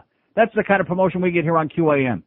I'm going to start going back to that contract of mine and playing hardball. You know what I'm saying? No. You believe it? No. Of course not. Not as long as those checks keep clearing every couple of weeks. And sometimes they actually show up on time. 5, 6, and by the way, our phone's screwed up, Greg. I just mentioned that in passing, okay? I don't want to start bitching here. We got all these important people in here, whoever they might be, but our phone system is screwed up here in this make-believe radio station. Wouldn't it be great to work on a station with a real phone system? Uh-huh. Yeah, that would be nice. With some real equipment that we were promised. Oh, yeah, we're getting you a new state-of-the-art, no getting their phone system. See, there you go again. Just say it again to make him happy. I don't give a shit anymore. There you go. Just get on the spots. That's what we say. Just get on the spots. We don't care about anything else. If you listen, fine. If you don't listen, have a great life. Here's Miami. Hello. Okay, thank you so much. Here's a mobile in Hallandale. Hello. Neil. Yes, sir. Following up on something Nice you said seeing you, earlier. Greg. Don't come back too soon. What is it, sir? Something you said earlier. I literally did a spit take with my coffee this morning when I saw the toddler story played in the upper right-hand corner Front above the page, bowl. lead On the story, front page. theater Just like about- you're the first person to respond to that, sir. This is the most, I realize we've been conditioned to having 2 crappy newspapers in this town, but this is so unbelievable so that it's either this boring here or else these people have totally lost their mind. Tamika Simmons, whoever she be, she writes this story and they put it on the front page about this little girl who got a boo-boo on her leg because she fell down on a light at a movie theater. You know, I did a spit Oh. take, like kind of a B movie with my coffee. But you know what really plays it up even more in this town about the small town idea with the media? Somebody called in already about last night with OJ on the news. He's coming to town. Honest to God, every time some sort of half-celebrity, medium celebrity, fawning and jerking and spunking and flying. Every time all over the OJ farts, we got to hear what flavor it is. And listen, one more thing, and my material's gone. Did anybody call in yet about the big chazarai over the Tarzan cartoon having no blacks in it? No. That's a big piece in the paper the other day. There's a black Well, you do organization. realize that Tarzan was in the jungle. How can you be in the jungle without any black people? Oh, extremely upset that blacks are not given a role in the movie. Yeah. And can you imagine if blacks were given the true role in the Well, let movie me ask that you they this. played? How many blacks are in Magilla Gorilla? Have a great day, sir. I don't know. What are we going to do about that Tarzan in our midst? 5670560. Yes? Don't start making a bunch of racist comments, you little racist spick. No, the black people about the Tarzan movies, the Johnny Weissmuller movies, they were always very upset that the black people were portrayed as tribal peoples, of all things. And what about apes? What about them? Well, if they would have had black people playing apes, they'd have been pissed off about the that, apes too. were black, as a matter of fact, except for, Patrick Ewing? Neil Rogers. Last week, I did the craziest thing. I flew to Oakland to learn Ebonics. And then I hit the street to go check out my style. And what happened was quite ironic. There was a black guy standing on the corner. I said to him, "Huzzah, and your blood, what's going down?" Then he looked at me as if I was some kind of freak. And you won't believe what he called me. Jigaboo, jigaboo. Now how do you like a jigaboo, jigaboo? Bet you don't like a jigaboo, jigaboo. The honky don't like a jigaboo, jigaboo, boo, boo. He said Ebonics ain't for you, and he pulled out a gun. I said, "Hey man, I'm just learning Ebonics 101. Then he aimed at me and said, "Here's lesson 102. As I lay there, I thought I was dying. Someone called the paramedics. I presume. Then another dude said, "Man, you pathetic honky fool. Do Ebonics again, and we'll be dissing you." Jigaboo, jigaboo. Now how do you like a jigaboo, jigaboo? Bet you don't like a jigaboo, jigaboo. The honky don't like a jigaboo, jigaboo, boo, boo. All right. Jigaboo, jigaboo. Now how do you like a jigaboo? It's 11:33 at 560 WQAM. Well, let's pick on Tarzan. They see you can't win for losing. I mean, we got, I'm just sick and tired of it, basically. You know what I'm talking about? You know what I'm talking about? Come on, let's go. Come on. You can do it. Huh? Uh-huh. Thank you. Hey, there's no thing on the end of that. Don't you understand? You didn't put that in there, so there's no trip queue on it. What do you get now? Now you start blaming somebody like specific, like Robert Grieper, somebody defenseless who can't defend himself, somebody pathetic. 5670560, pound 560 on the AT&T wireless line. Here's a mobile in Davie. Hello. Hello, Neil. Yes, sir. Okay, I was just curious. Did you see the Broward section of the Miami Herald today? Yes. Where they're looking to pass second cent gas tax? Yeah. They're trying to sneak it through at 4 o'clock this afternoon. Uh-huh. Well, everybody's out of town, right? That's correct. That would be great for John Henry. That's probably why he's shopping in Fort Lauderdale, so they can sneak another tax through for him to build a stadium. All right. And then the immigrants in Miami are rushing to get their driver's licenses so they can all drive up to the new stadium that we're going to build. Oh, yeah. Uh-huh. Did you see that? Hold your breath. They're not going to the stadium that we got, much less going to some new stadium in Broward County. Forget about that. But it's unbelievable. They're going to the Sawgrass, man, to get some currency exchange. That's what they're going up there for, to changing their pesos. But it's unbelievable to have thousands. No, it's very believable. Just like the penny sales tax in Dade County, that they're going to have the election in the end of July on a Thursday, which we've never had elections in Thursday in the history of this town, when everybody's definitely out of town, to try to stick that through there so we can have more MetroRail.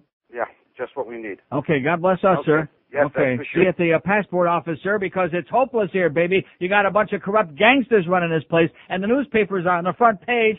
And by the way, is there any follow-up to that prostitution ring in Kendall? No. Which, you know, they told us there were cops from every goddamn force. Like I said yesterday, you know that they know the names of whoever these people were. Is there any follow-up to it in either paper today? No, but on the front page we get the story about the little girl got a boo-boo. She fell down at the movie theater. I'm going to tell you something. You people at the newspapers in this town, you're a disgrace. Every one of you should put in your resignation before noon today, which don't give you too much time. Scrawl it out on a piece of paper or have somebody else write it out for you and sign an X. Theater lights burn tower. I picked that thing up this morning and I looked at it and I thought, what in God's name am I back in Canandaigua, New York? And I'm not exaggerating. The Canandaigua Daily Messenger, this is a town of 10,000 people. If some little girl would have fallen down at a light at a movie theater, it wouldn't have made the front page of the goddamn Daily Messenger. It makes the front page with a photo, no less, in the goddamn Sun Sentinel. I saw a cat stuck up a tree yesterday. Maybe I should have I called it saw in. somebody stick a cat up his... Rectum. And that didn't get on the front page. Roy Foster claims he stuck that black big thing over there up his... Rectum. That didn't get on the front page, goddammit. Probably should have. Roy! That would have been a big story. 5670560. So that was the Beasley standing in the door before with Greg. Oh, that was the Brain Trust. Good thing they stuck their head in here when I was screaming and yelling about this crappy, cheap phone system that doesn't work. But, of course, we hear they've been selling a lot of their stations lately. With all that money that they're getting from those other stations they're selling, maybe they might get us a phone system that works? No. Or some equipment that's like this cart machine that's from the 15th century. Replace that? No. I doubt it. 5670560, pound 560 on the AT&T wireless line. Oh, and of course that's when I was sitting here talking about promoting 1700. Nice going there, Neil. Excellent. Oh! Great. That'll teach him. And yelling about the fact that we don't get one dime's worth of promotion in this place. Excellent. I had no idea who those people were, but now I feel like I must have had some kind of a sixth sense. Here's a mobile in Kendall. Hello. Hey, Neil. How you doing? Great. I don't understand why the blacks are complaining they weren't in Tarzan. If they're going to complain, they should complain about all the movies. You didn't hear them complaining about not being in Schindler's List, you know? Yeah. Why did they start complaining about that? Let me ask you, were they in Snow White? Absolutely not. I mean, was it called Snow Black? I No, agree. it was called Snow White. Yeah, the reason why I was calling you. And by the way, there were a whole bunch of white characters in there named Dopey and Sneezy and Stupid and Goop. And were any white people complaining about that? No. So cut the crap already, okay, and go back and spit out your watermelon seeds. Exactly. The reason why I was calling, you had I haven't had a chance to call, but last September you had a poll question, and I didn't get to call in, and I'm just going to go no on that one. So, Okay, you know. thank you. By the way, our poll question today is, how many Spartans need to move out of North Miami Beach before the Jews come back? 5670560. Huh? No, we just want a number. How many need to move out? Like, I mean, not to anywhere, like to where George lives, Hollywood. 5670560, pound 560 on the AT&T wireless line. That's a good poll question. Are the Jews coming back to North Miami Beach? No. Huh? Are they coming back to North Miami? No. Miami Beach? No. Anywhere? Ooh, frosty nads.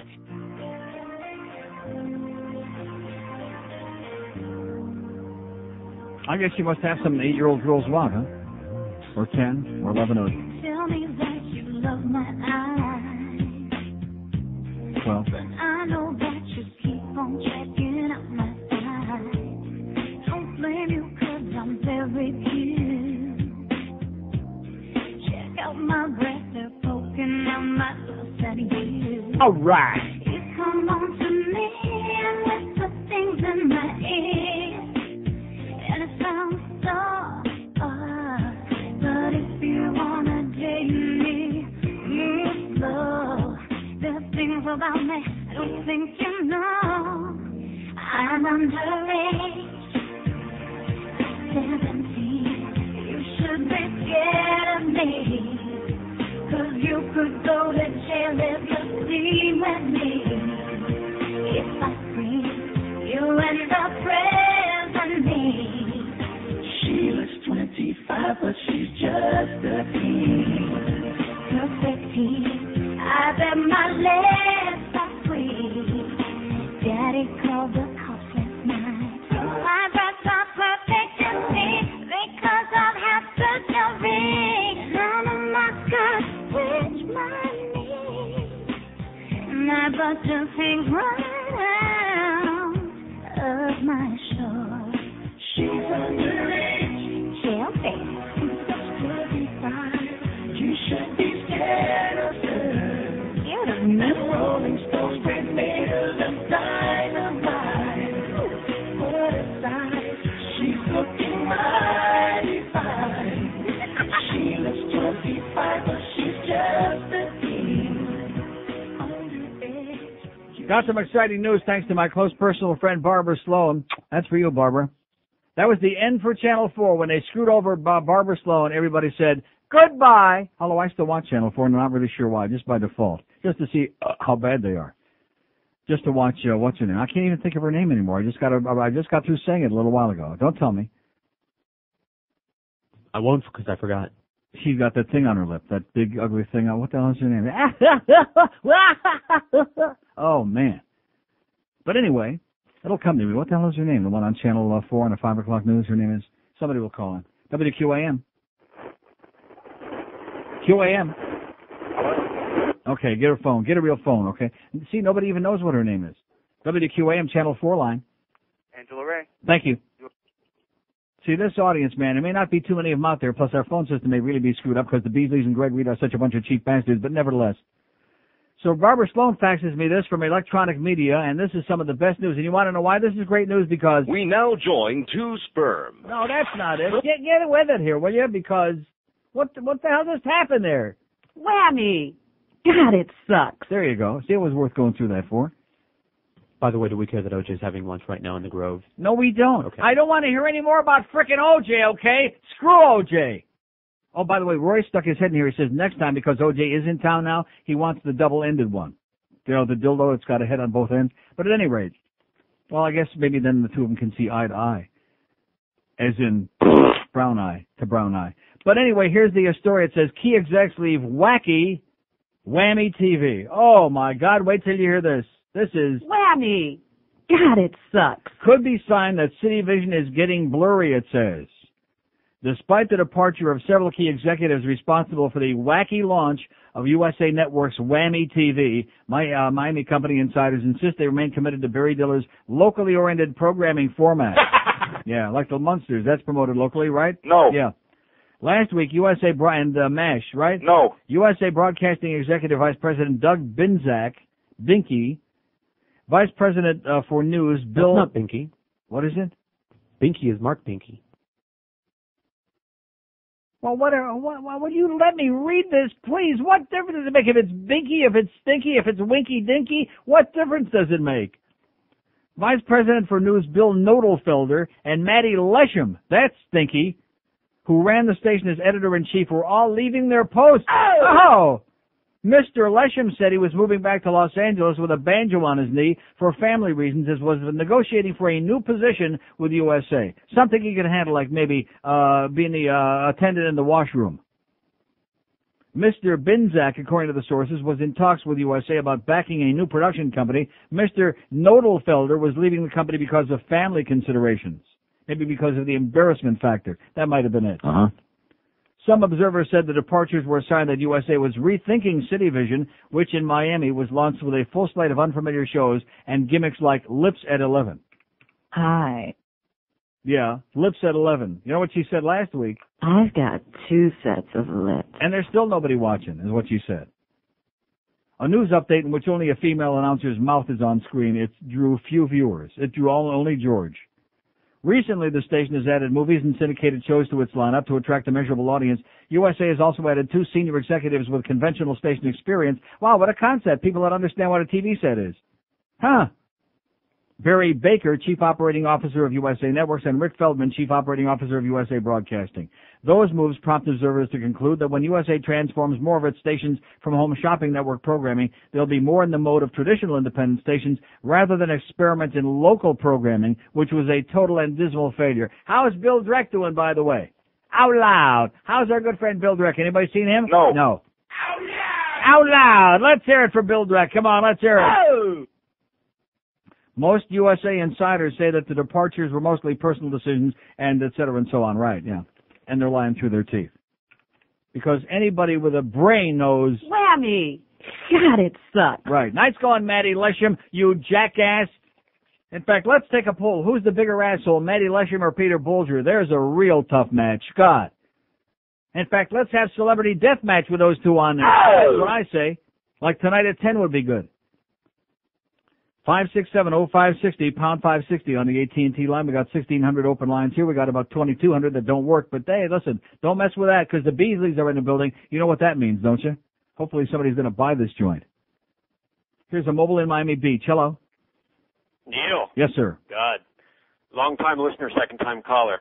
Are you familiar with the Kenneth Clark sexual harassment suit brought against the Dade County principal? I don't know. No, sir, I absolutely am not. He's cost the taxpayer about almost $1 million, and they reassigned him to an administrative position where he's only going to make $70,000 a year instead of $91,000. Yeah. So what happened was that the Herald buried this in the back of the local section instead they put on the front page about Hector Perez, the teacher accused with bribery charges. Yeah. Amazing. They must, the county schools and the Herald definitely must be in bed together. Yeah. But anyway, I didn't and know. what about the story about the cops with the pimp cops with a prostitute ringing Kendall? Where did that story disappear to? Oh yeah, they sweep it under the rug. They're very good at it. We got a girl got a boo-boo on her leg. That's on the front page of the Sun Sentinel. But we got cops whoring out 16-year-old girls, and we can't find out who the hell they are, and the story just vanishes into thin air, like Ray Milland. Here's a rule for you, Neil. The Herald needs to publish. Learn to read before you breed. Okay, whatever you say. Okay, we got 400 open lines here. We almost made it till noon. It's a real struggle, but we're just going to keep banging away and plugging away for at least another day or two anyway. 567-0560, pound 560 on the AT&T wireless line. You're not thinking about going on vacation now, are you? At a time like this to abandon George and leave him with like no audience and nobody in town? Would you do that? You bet. Here's a mobile in Miami. Hello. Okay, great. Thank you. Last call of the day. It's Delray Beach. Hello. Hi, Neil. Yes, sir. Tom Green, God. Did you see the one where he got up and... Okay, well, listen, they only did 6 shows, pal, and, to rehash them here on the air, even though you were the last call, I really don't want to do that, because we did it yesterday, and we've done it part of the day. They're all funny, but you have to see them. It's one of those things, you have to be there to really get the feeling, But thank you so much. And we love Tom Green. That's all we need to say about him. Best show on TV. Watch it 10:30 Thursday nights, and 1 to 2 o'clock they show 2 episodes back-to-back on MTV on Sundays. Got it? Okay, it's great. But you got to see it. We can't keep rehashing the Tom Green show here on the radio because it's like listening to Zoe's interview yesterday, coma-inducing. You know what I'm talking about? 567-0560, pound 560 on the AT&T wireless line. I'm going to start reading all the foods that I can eat. That should take another hour and a half. That'll get us almost up to 1:30. Did we have any calls about this Alcat allergy test today? No. No. Nothing. In fact, we haven't had any calls about anything here today. All we had calls about was 4 or 5 people went to the Britney Spears concert, and there was nothing but 8-year-old kids there, and they were all upset because she wasn't naked. And number 2, Tom Green is great. That's our calls today so far. And OJ's having lunch in the Grove. Does anybody care? No. Does Yes care? No. 567-0560, pound 560 on the AT&T wireless line. Is there anybody listening to this show? No. Is there anybody in town? No. Anybody with an IQ bigger than a bread box? No. Here's Deerfield Beach. Hello. Hey, Neil, I got a new name to add to your list of stupid names. Yeah. Kilowanda.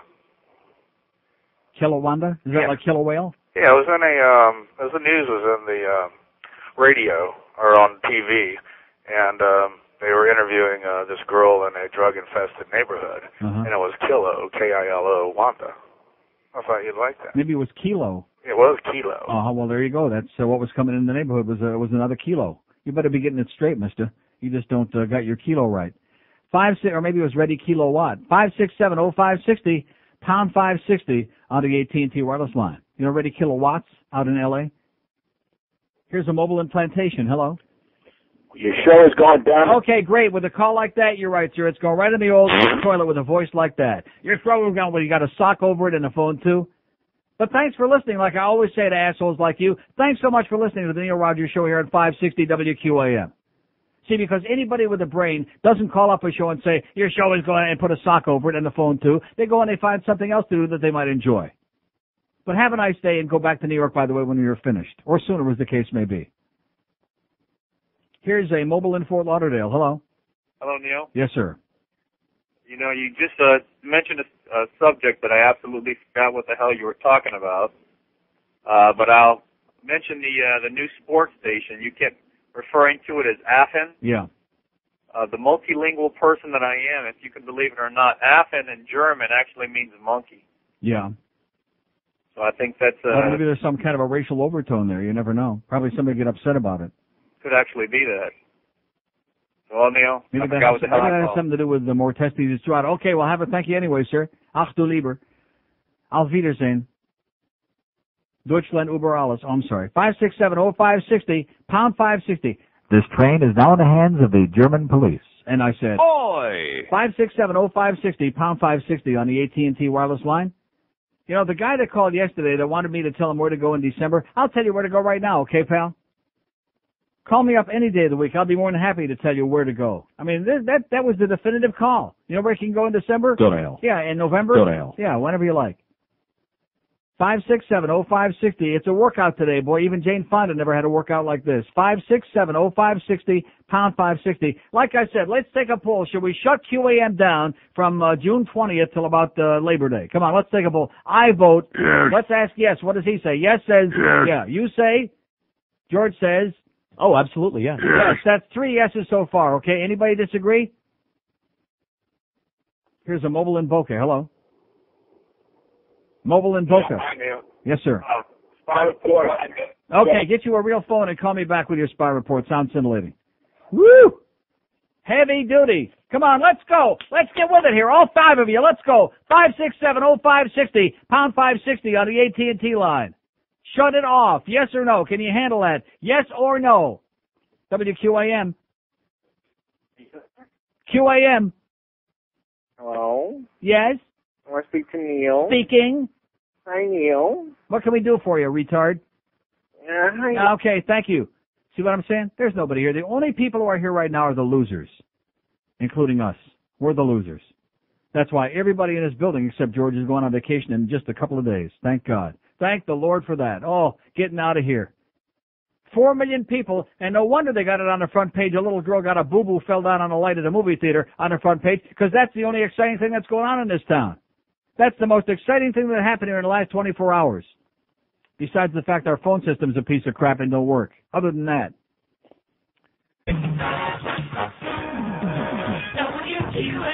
Boy! Fort Lauderdale! In theaters now, Star Wars Episode 1, The Phantom Stooges. Hurley Skywalker, Larry 1, Kenobi, and Mo2D2. Oh, white guy. Oh, white guy, eh? Star Wars, The Phantom Stooges. Look at the circumstance. Come on in and lay down on my couch. Premium beer. You've downed a Red Dog. You've chugged a Red Wolf. Now, open your mouth and wrap your lips around a Red Cock. Red Cock's foamy head will leave you breathless. Red Cock goes down easy, and it's never hard on your throat. So reach into that box and wrap your fingers around a long neck Red Cock. You can shake it and spray it all over. Remember, you can't beat a Red Cock. Just look for the label with the big red pecker on the front. 1214 at 560 WQM. Anybody awake out there? No. Anybody in town? No. Okay, if this is what it's going to be like, I'm going on vacation in a couple of days, and so is Hank, and so is Bluff, and so is everybody else with a brain, except those who can't go again, who just came back. But nevertheless. And I'm thinking to myself, am I really coming back? No. I'm wondering about that. Huh? At least until after Labor Day. Yeah, I might catch some horrendous viral disease, some grotesque like jungle fever or something like that. Might have to be out till like after September the 6th. Of course, I still expect those checks showing up every couple of weeks, at least close to payday.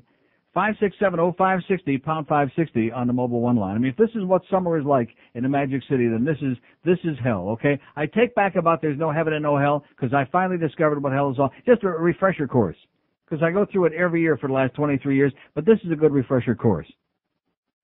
It's like, it's like burning your hand on the stove. Maybe you haven't done it in 15 or 20 years, and you've forgotten how bad it really was. You're like getting a paper cut. You forget how bad it really was and how painful it was. But the next time you get one, you say, oh, yeah, here's a good refresher course. I don't think I'll be doing this again soon if I can help it. Here's Plantation. Hello. Or Homestead. Or Miami, somewhere. Hello.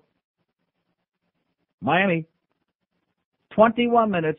44 seconds, and Miami is gone. Thank you so much for hanging on and for listening to this, whatever this is. Homestead, hello. Yeah, Neil. Yes, sir. My name is Brian. I am the president of the PPA, the Police Officers Pimping Association, and I just wanted to ask you a quick question. Why do you always go to a dump like Amsterdam when you can go to Germany and have the finest life and do exactly the same thing? Finest what? Life. Meaning what? Meaning, you hate USA so much, especially Miami. Just go over to Germany and get yourself a little life going there. How do you know I don't go to Germany? Well, you're always going to Amsterdam. This is how do you know where I'm going? Didn't I just? I listen to your show. I listen to your show. Didn't I just go to Cologne, Germany on the last trip? Yeah, maybe you did. And didn't I go to Berlin like a couple of years ago? Did they fry your ass, you little Jew? Oh, yeah, there we go. Didn't the last time I checked, aren't they in Germany, my Nazi friend? And no, they didn't fry my ass, and I had a great time there, sir, and blow it out your ass, and have a great day. That's what we got left, are losers like him. That's who's in town.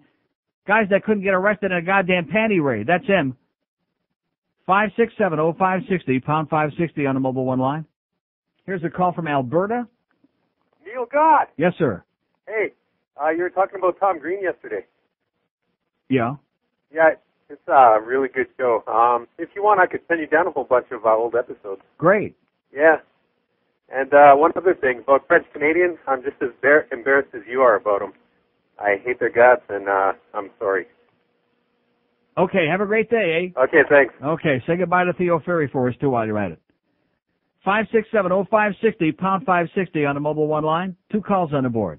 I mean, this, what's the point? What is the point of going through this exercise other than getting the spots on and trying to make a living? There's nobody out there that wants to hear this show today, that wants anything to do with this show. We got a couple of wise guys out there. We got a couple of new cranks who have no life, who found a new hobby now, and that's it. This is, like I said, let's take the thing off the air for a couple of months. Give everybody a rest. We'll run the spots like in the middle of the night when nobody's listening, because there's nobody listening now anyway. Plantation, hello. Okay, great. Have a great day, pal. Blow it out your ass, too, while you're at it. Got a little bit of a leak problem. Here's Coral Springs. Hello. Yeah, hi, Neil. I think it's time for a true confession time. And this is, since it's kind of light in the listener load, it's not a bad time to do it. Remember about a week or so ago you were talking about why people watch golf, why there's any interest in golf TV. Well, a bunch of years ago, when going to college, I worked in a golf course, and the advantage was golf widows. While all these guys were going around the golf carts, all the women were home looking for young guys to help them out. So golf has some wonderful meanings for people like myself. We never watch it now. That's it. Okay. Have a good time. Okay. Bye. Look up the oxygen fast. Deep breathe. Come on. Deep breathing. 567-0560, pound 560 on the mobile one line. Well, if we could take like a random sample of what's left here in town now, and it just started, like I said, the week before the 4th of July. You don't have to worry about a lot of fireworks this 4th of July like usual, because there won't be anybody around to set them off. Or like all the gunshots, other than in Hialeah. They'll still be shooting in Hialeah. But other than that, there ain't nobody here to mess up your time. Here's Miami. Hello. Hello, Nels. Yes, sir. Where's the humor at in Miami, man? And when I think about that, I think about the people who used to call the show. I don't call your show. I usually listen every day, but I don't call. Yeah. But, when you were on Zeta, I remember certain groups of guys that would call. Yeah. A lot of them were college guys, University of Florida. Yeah, living and breathing people. The problem is those people aren't here right now. They all get the hell out of here in the summertime. And every day was almost like an adventure because they didn't necessarily call every day, but when they called, they had some stuff. You know what I'm saying? Yeah, they had material, right. Yeah, and this town has got no material. Like I said, that's why the front page of the newspaper is about a little girl that fell down and got a boo-boo on a light at a movie theater. And that's the front page story in South Florida. And not only that, we have so many boring people who are in charge of too much stuff around here. Yeah. You look at our baseball team, that guy, look at his face. Yeah. And then you got, Pat Riley doesn't say anything. Then you got people in the news. They're all plastic. Everything is the same. Mm-hmm. So there you go. But anyway, I'll keep listening. I'm sure it's got to get better. Well, thanks for the uplifting call. All right. And have a great day. Now I feel a lot better, don't I? No. Okay, 1 call left on the board. I got a lot more music where the other stuff came from. Okay, 567-0560, pound 560 on the mobile one line. Here's our last call today, probably the last call of the summer for me. Mobile in Miami. Hello. Don't you not play that song from this guy, Ricky Martin, please. I'm not playing Ricky Martin. That wasn't Ricky Martin. Good. That's good. Listen, this town goes dead. Every time, the blue hair goes away and the... I don't get calls from blue hairs. My audience aren't blue hairs. I'm talking about the whole town, Neil. Yeah. The whole town goes dead. In spite of the well, it must have happened over this last weekend because the last 2 weeks has shocked the hell out of me. We've been smoking on this show. Now, starting yesterday, it's like somebody pulled the plug and everybody, like somebody had a goddamn bomb scare. Everybody just abandoned this place. They evacuated. It's actually 2 weeks before the 4th of July. The whole thing starts. They go back up north and the town is like that. Yeah. I'm telling you. Well, if this is what it's going to be like between now and Labor Day, I got news for you. I'm not coming back. I'm not. What's the point? They can play music in here. They can play old tapes. They can put anything on here. They can sit somebody down here and go like that for 4 hours a day and just get the spots in. It doesn't make any difference. There's nobody want to talk to me now. There's nobody here. I'll tell you what. You leave town, that would be the last nail on the coffin. Okay? Yeah. And before you hang up, I want to call my brother and my mother douchebags. Okay, and your mama. Bye. Okay, see ya. He said your mama, and I can't blame him. 567-0560, plus the fact that our phone system ain't exactly working too great. I mean, the phones are I don't even want to talk about it. Coming in very bizarre places and popping around. How's line 1 doing, by the way? You hear anything on that line? Listen to that. Hear anything there? No. No. Idiotic jerk. Yeah. Are they working on that, by the way? No. I bet you they're feverishly getting a hold of that phone company and getting this thing straightened out. Yeah, we don't need too many phone lines. That's a good point. You know, they probably shut a couple of them down so they can stop paying for them the rest of the summer. What do you need all those phone lines for when there's nobody listening and nobody calling anyway? Good point, Beasley. Nice going, you cheap bastards. 567-0560, pound 560 on a mobile 1 line. Here's a mobile in Davie. Hello. Neil. Yes, sir. First-time caller, long-time listener. All right. I was picked as an Arbitron listener. I filled out my 2 diaries, one for myself and one for my wife last week. God bless you, sir. We love you dearly. And for the comment section, I wrote 2 words, Neil God. Neil God! Outstanding. Just thought it'd brighten your day. That's enough Thanks. to make me feel like coming back tomorrow. Okay, bye. Thanks so much, pal. We love you. Bye. Okay, there you go. There's a guy. That's all we care about. Oh! Diaries, spots, ratings, business, money. That's all we care about. Not doing a show and having a good time, which I actually was the last 2 weeks. See, this is bad what you're doing to us now. Really bad. Because the last couple of weeks I've actually been having a good time here, thinking, hey, don't give a crap about all this stuff anymore. Geldy got me in the right frame of mind. Everybody's in a good mood. The phones are ringing off the hook. We actually had 2 or 3 people, like the guy said, had a little bit of material, not too much, but at least a start. And every time this town, when you think you got it by the ass, they shoot you down, baby. They just knock you right back down to your knees. Look at poor Matty Lesham there at Whammy.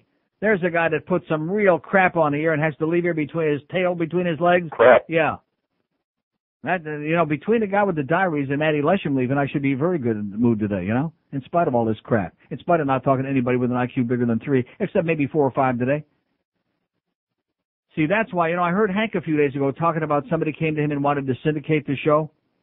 And he talked to Greg about it, and he talked to Bluff about it and decided against it because then you start talking, about stuff that's going on out of town. Well, when you come right down to it, is anybody interested in what's going on in town? No. Do they care about the Marlins? No. About this stadium crap? No. No. Bad move, Hammer. Bad move. I'd give my left nut if somebody would come here and say, hey, we'd love to syndicate your show. And, of course, if I had anybody behind me that was, capable of doing that. So we had 500 phone lines here, and instead of spending half of the day like I did all last summer, spending half of the show begging for goddamn phone calls, which that's the stuff they put on Whammy, by the way, which is why they're showing MASH and goddamn Munsters 20 hours a day. Unbelievable. Matty Lesham, another genius comes to town, huh? They come and they go, and they come and they go, and mostly go. Get on the goddamn planes and fly off into Never Never Land. We were so impressed with his cell phone, weren't we? No. Oh, yeah. First day he walked in downstairs on the 2nd floor, he's on the phone talking to one of his cronies in London and talking real loud. It probably wasn't even, it was a dial tone probably. Oh, you're in London? Well, I'm here in Miami, and we're getting this thing all straightened up, and we're going to kick some real ass. And Barry Diller told me that last time he was on his knees, 567-0560, pound. I'd rather work for Phyllis. Excellent. 567-0560, pound 560 on the mobile 1 line. Miami again. Hello. Thank you. Hello. Yes, sir. Hey, Neil. How you doing? Okay. I wanted to tell you that I watch 2020 also. That's about the only thing I watch other than the Animal Planet. Uh-huh. You don't like the Animal Planet? No. Another thing about your callers, you always say it's the last call, so everybody hangs up. What is it? You always end up saying last call, and then everybody... when I say it's the last call, that means there's nobody else on the board. Don't tell me everybody hangs up. When I say that, that's the only call that's left. That's the message there. Okay. See you, Neil. Okay, have a great day. Okay. You follow that? Are you folks following that? No. Now, I'm a little bit confused. I thought maybe I was making it very clear, but don't make things complicated like that. You should say, okay, here's the only call we got left on the board, so this might be the last call of the day. Maybe I should start saying that. Oh, it must be those nuts. Did anybody call who knows anything about this Alcat test? No. You know, yesterday, before I got the results, I got some guy calling asking me about this, about these allergy blood tests. The results come in today. I mentioned a little bit about it without getting too boring because it is terminal, and about that nutrition lady who didn't know her ass from my rectum. Yeah. And no response. There's got to be somebody out there, and no matter what it is, just like the thing with the goddamn Britney Spears contest last night, or her concert. And it is like a goddamn contest. We finally, after squeezing and begging and pleading, we had like the one guy, he didn't even go. His wife and daughter went, and he was upset because he didn't see her naked or whatever. And then like 2 or 3 other guys who had nothing to say. So basically it was all 8, 9, 10, and 11-year-old girls there to see Britney. I don't understand that. To me, there's something like bizarre about that. I would have thought there would have been like 13 and 16 and 20 and 30-year-old guys there to see Britney last night, falling all over each other. Then I would have said, yeah, now you're talking. That makes some sense. Why do a bunch of 8 and 10, 11-year-old girls want to go see Britney Spears unless they're hoping someday they can have breasts like that? I don't get it. She's a role model. Yeah, she's rolling it.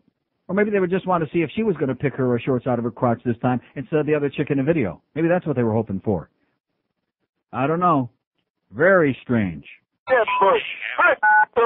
Ladies and gentlemen, if I could offer only one tip for the future, act strange and people will leave you alone.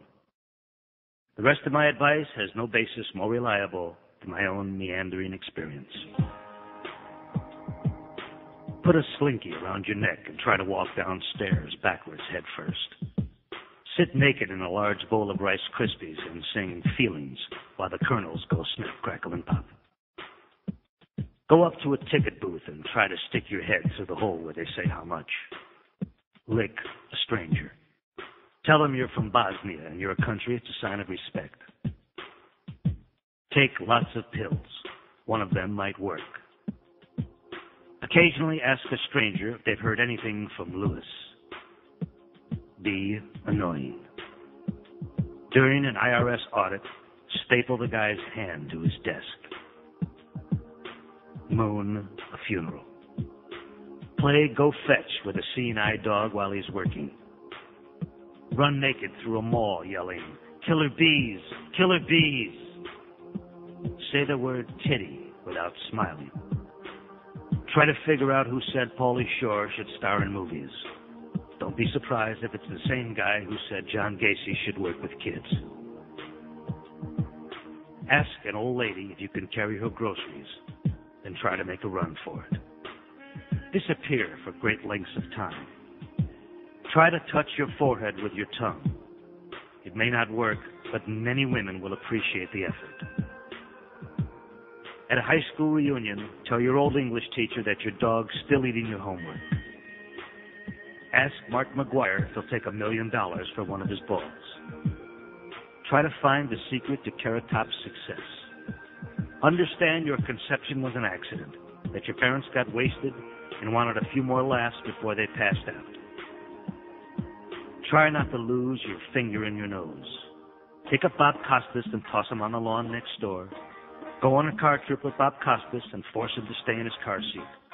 Try to dribble Bob Costas. Ask all your friends and family for forgiveness. Knowing you've done some crap that's really pissed them off. Wish no ill will to anyone, unless you don't like them. Then screw them, they're on their own. Realize anyone who says they're completely happy are completely full of crap. Ask a Hell's Angel if he's a woman, or has he always walked like that? Understand that there are bad people in the world, and you may just be one of them. Sniff an old lady.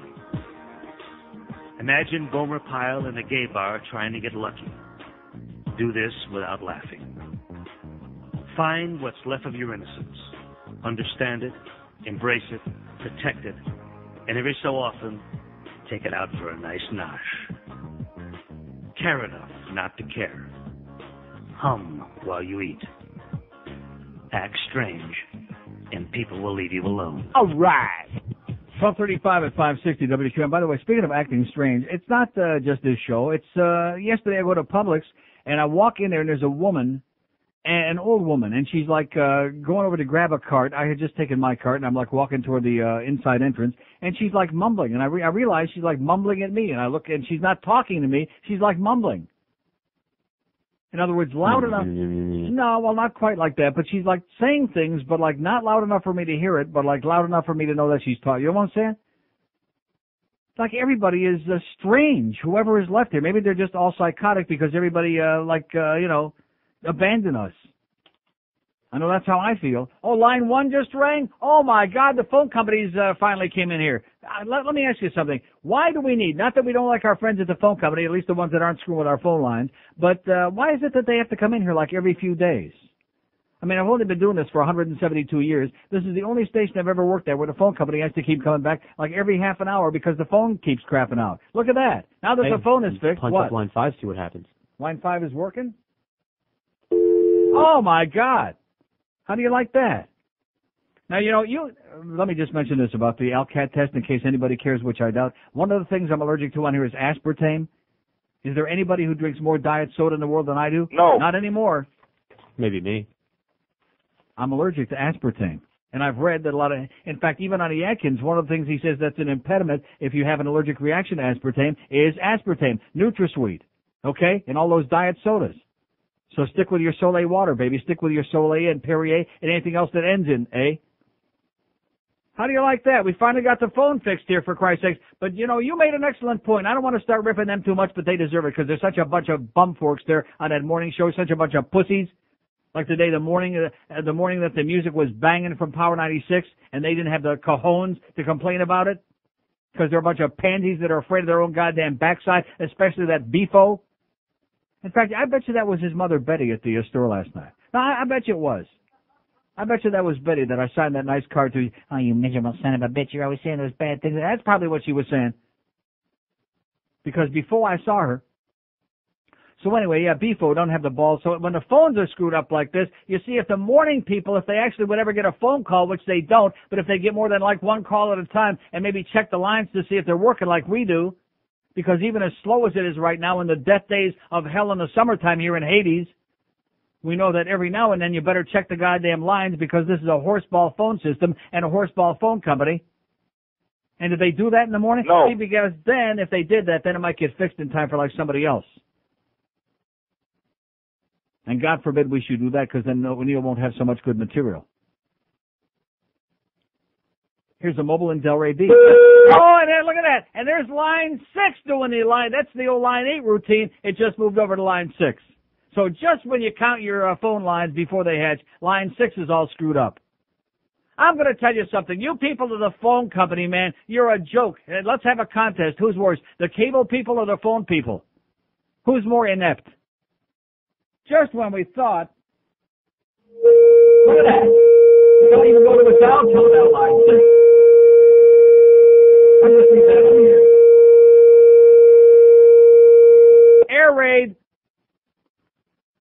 567-0560, pound 560 on the mobile one line. Oh, this is some kind of a day, I'll tell you. This is it. I'm going to go home and write in my diary, which I don't even have one, but I think I'm going to start one today.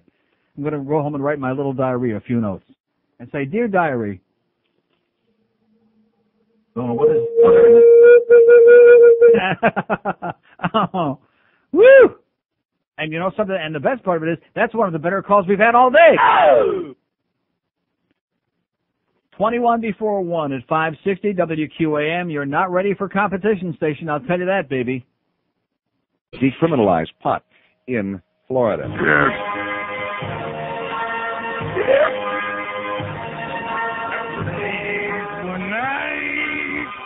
In need of a screw, my lords did hate. My balls were blue, and I hooked up and thought, what a butt ugly girl.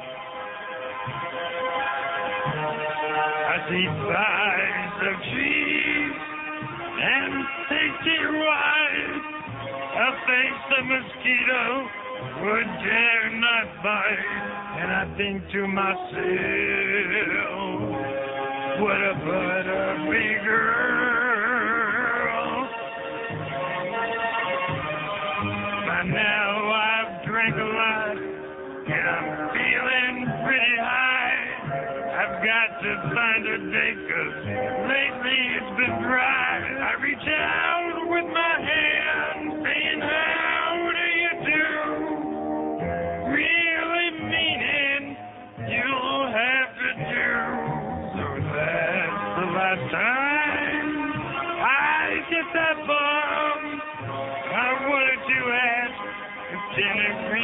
her mom. Now I'm sober, I think. What a butt-ugly girl. Yeah, I think to myself,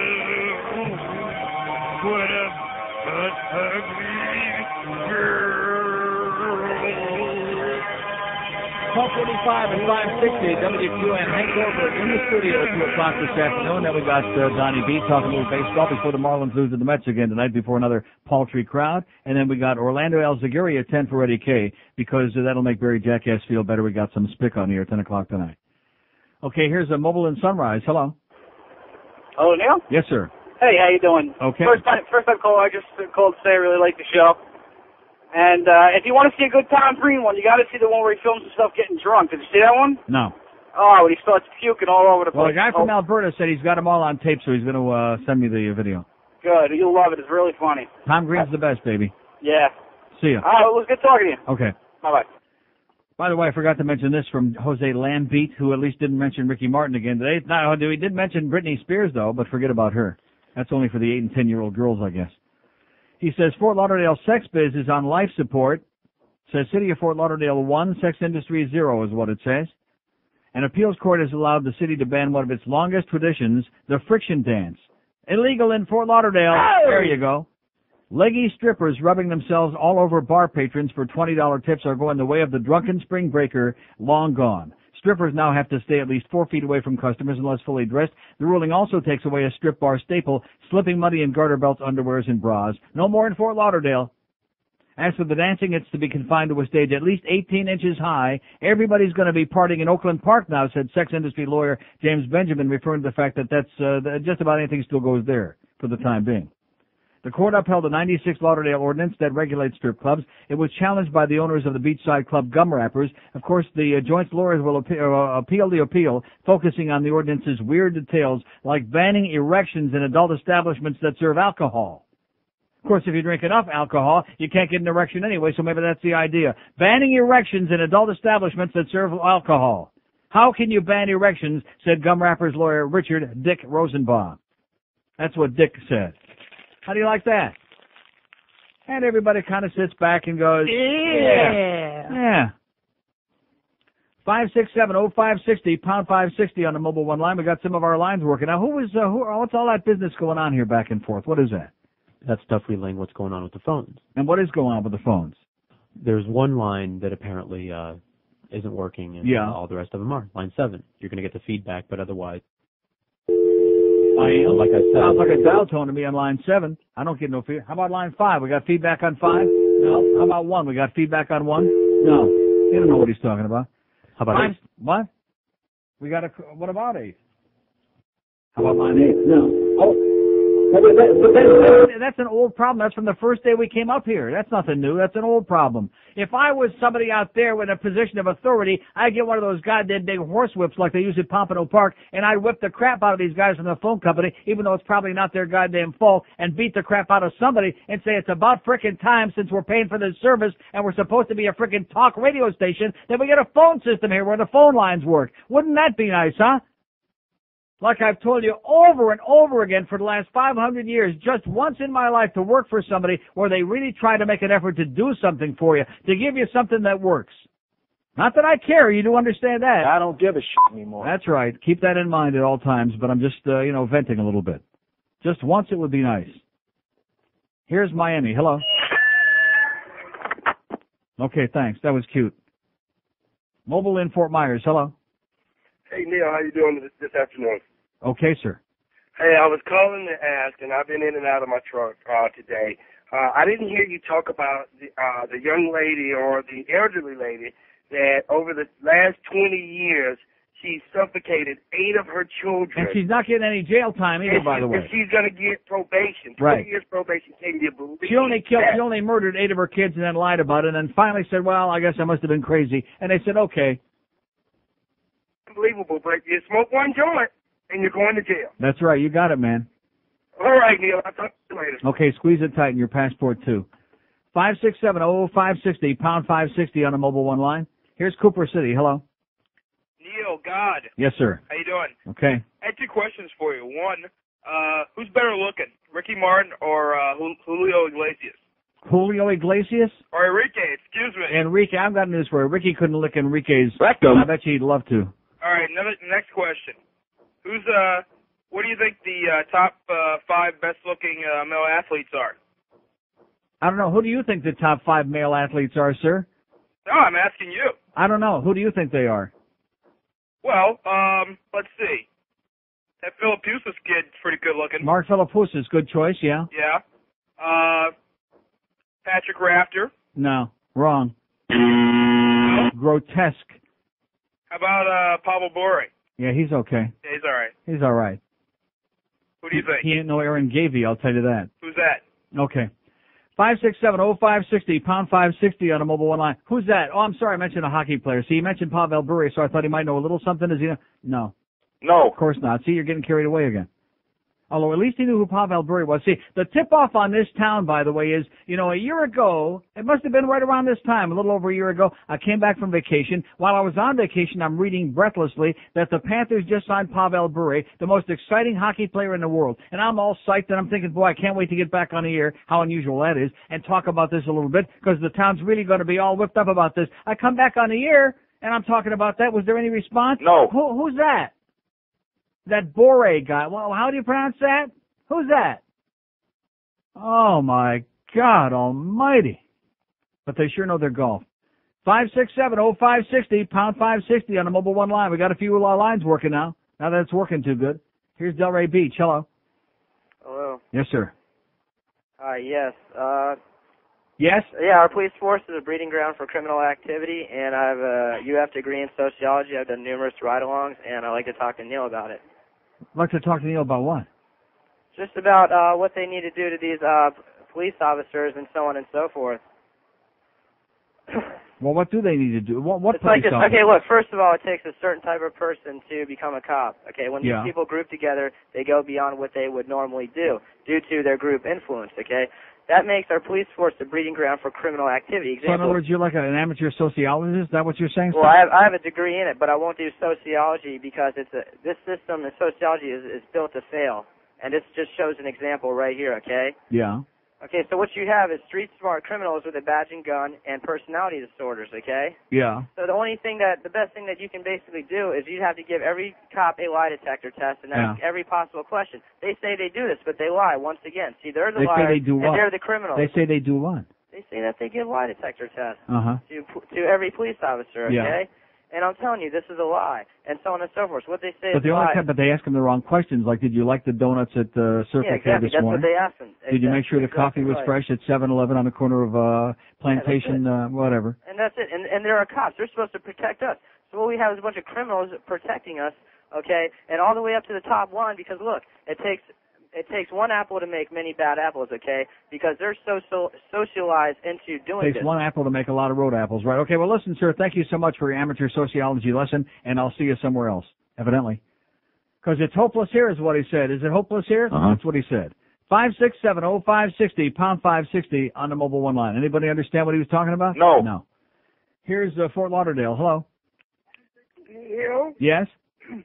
Hey, man, what do you think about this mass murder guy in Florida? The mass murder guy in Florida? Yeah, he's coming down on the railroad. Yeah. Yeah, two loose lot tracks. I think that's your problem, pal.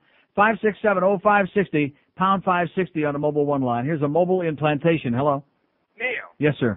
how you doing today? The worst day of my life today. This is it. Sounds it. Other than the guy with the Arbitron diaries and whatever else, and the fact Matty Lesham got canned, but other than that. Got a weird comment. About 3 weeks ago when the Marlins won like 7 games in a row, No, or 3 weeks ago, yeah.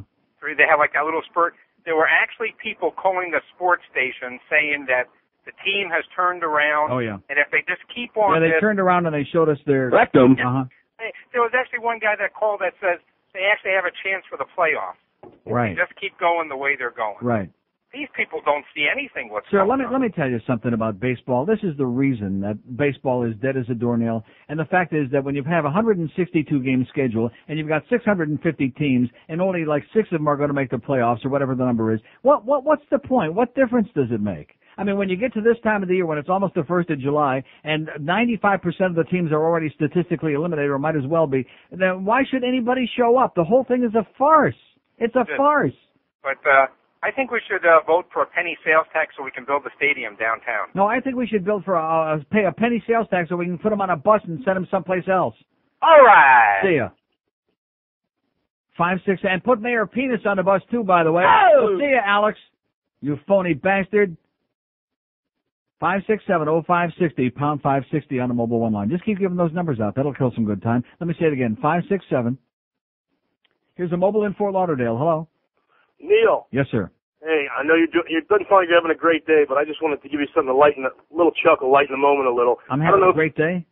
I said it doesn't sound like you're I'm having a good day. I'm all right.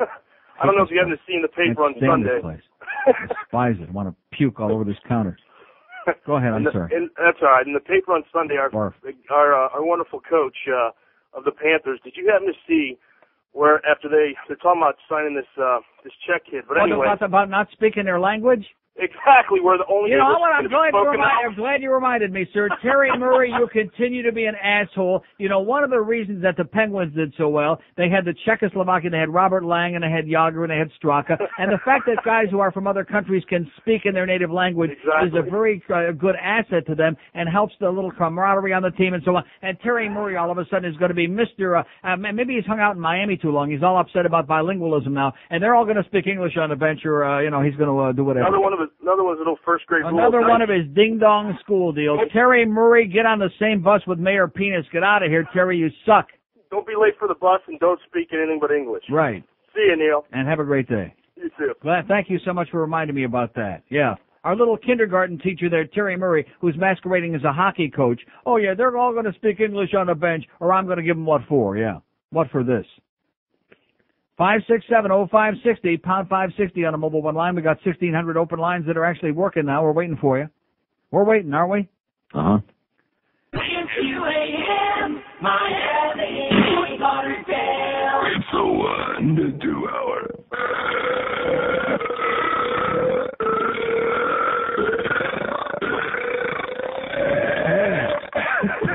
And now, thoughts. The universe is a strange and wonderful place and needs to be treated with respect. Cute and cuddly teddy bears can eat you alive. Always pay off your debts, because you can't always count on killing the bill collector. Be prepared for things to go wrong. They usually will. When something is out of whack, does that mean that at some point it was in whack? Uh-huh. When cheese gets its picture taken, what does it say? If you buy stolen equipment, make damn sure it can't be tracked back to you. If you stood next to Billy Blank on top of a tall building and pushed him off, he'd scream like a girl all the way down. If a piano player is called a pianist, why don't we call race car drivers racist? If people from Poland are called Poles, why don't we call people from Holland Poles? And that is the thought for today. What kind of hole? He's an asshole. It's 102 at 560 WQM. We have 42 open lines if you want to participate in our big, gigantic, award-winning 1 to 2 hour, but I kind of doubt it. 567, what? I doubt it. I mean, I'm busy looking at this thing here that John Penis got. You know, if John Penis would spend as much time servicing the good accounts that we got on the air, which he's got a few of those that he fell into, like a bucket of stuff, as he does trying to, talk me into stuff that I don't want anything to do with, If this guy would have come in here this morning without the nutritionist and not mentioned her name and not brought me this rotation diet list, which just totally destroys any credibility of this. So I'm looking at this other list here with my allergies and his blood test thing, and I'm thinking, I don't know whether to buy this or not. Because although I can't eat mung beans, all the mung you want, okay? I can eat okra, mung bean, rabbit, P-L-A-I-C-E. Now, can you tell me what that is, please? Say it again. P-L-A-I-C-E. That's on my rotation. I can eat that, says this nutrition lady. She was making some strange sounds, by the way, when she came in. Did you hear them? Wait a minute, one moment. I don't know which thing that's on. Is it on one? Yeah, that's right. She was making those sounds.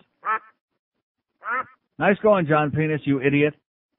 Yeah, and I can eat the deer and holy mackerel, goat's cheese, herring. Like I said, this cottonseed. There you go. That's my favorite. Anybody eat any cottonseed? I've seen a few watermelon seeds lately.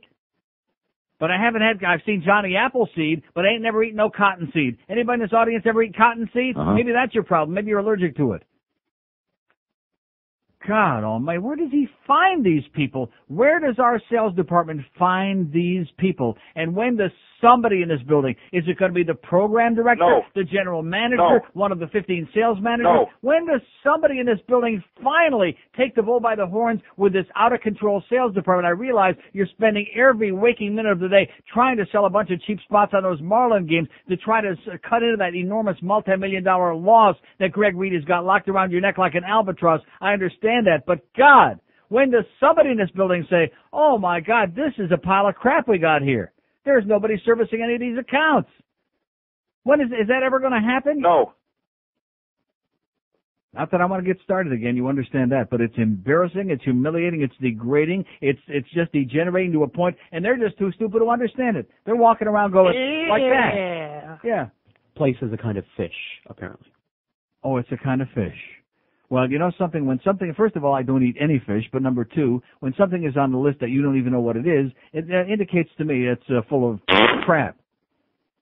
Here's Miami. Hello. Miami. Hello there. Yes, sir. Are you willing to discuss the sales tax issue or not this afternoon?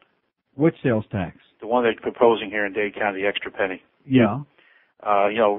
Some of the facts which weren't given out, which Mayor Pinellas is hiding from the public. Yes, sir. Go right ahead. They keep talking about $84, per person. So if it's a family of four, you take someone who's in a poor area, Carroll City or Little Havana or something. Mm-hmm. Family of four is going to pay over $300 some odd dollars. The other thing they don't tell you about, which is penny sales tax, if you're paying rent, that's going up. Your utility bills are going to go up. Right. Your tax at the gas pump is going to be another 2 cents a gallon more tax. Right. And then the ballot itself is a blatant lie. He says he can eliminate all tolls. Part of the plan is to add 2 new tolls and take off the 4 tolls. Right. The turnpike's not going to be affected. No, because it's not a county thing; it's a state thing, and they can't have anything to do with the turnpike. So that's another lie, right? That's a lie. You're still going to have the Rickenbacker Clause, which is due to go for another toll increase. Right. So everybody's going to get hit, and they say, well, the tourists pay 1/3. If these people would look back and say, quit hitting the public here with all these taxes, we're getting raped here. Is hit the tourists. Let the tourists, all those people that go to the Port of Miami use the buses. If you're spending $1,000 on a cruise, are you going to stop or not take the cruise if you have to pay an extra $10? Of course not. So hit those people. Right, that's right. Stop hitting the poor bastards that live here. That's right, the rental cars. And they already admit that it's really amazing. They already admit that the MetroRail was the biggest boondoggle, $1 billion boondoggle ever put over on the public here, and now they want to expand it? Right. And where do you think the mayor went on Saturday morning after Dadeland, where he was trounced in the Dadeland at the town meeting there? Yeah. He goes to Carroll City to a prayer breakfast and tell all those people in Carroll City, we're going to run MetroRail right up 27th Avenue. The MetroRail, he's going to run it right up our rectum. What he's going to do. And then you got this commissioner in Broward. You got a commissioner named John Beret, who's come up with a plan. He wants to take MetroRail right up to the Hollywood Circle. Mm-hmm. Guess what? To take MetroRail. MetroRail already meets Tri-Rail, and people don't need MetroRail. They don't need a $2 billion. In addition to which, when you got to the Hollywood Circle, what do you do then? That's right. You don't do anything. The biggest thing that people they refuse to show people is we have Tri-Rail. Okay, nobody advertises it, but did you know that if you lived in Palm Beach County or Broward County, if you wanted to go to Miami National Airport, Tri-Rail goes all the way to Miami Airport. Yeah. No one tells you that. They hide the fact from you that you already have a system. They take the same Tri-Rail system, run it all the way into South Dade. Expressways, 836. Here's a joke of a roadway. Take away the toll plaza. The simple solution, 836, you want to stop the slowdown, is build a 30-foot wall so people don't see the runway. People are slowing down at 836 because they're watching the airplanes. Yeah. And this tax with the tourists. Hit the tourists. I think you're making a little bit too much sense. That's exactly what the mayor told me. Yeah.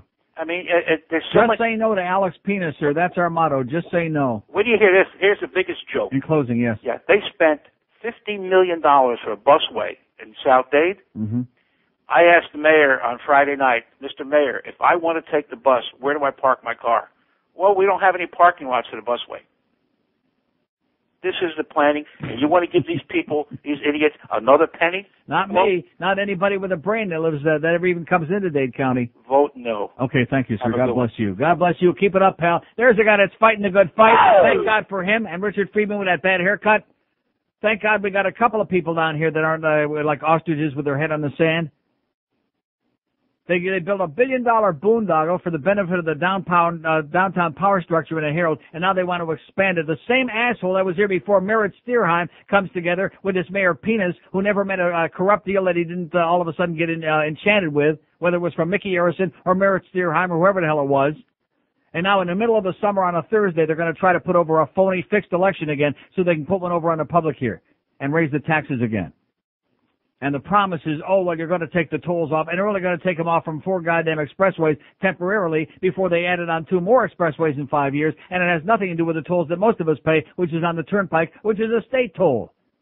So just keep lying, just keep manipulating, just keep doing your shady bullcrap, Mayor of Penis. You're not fooling anybody with a brain.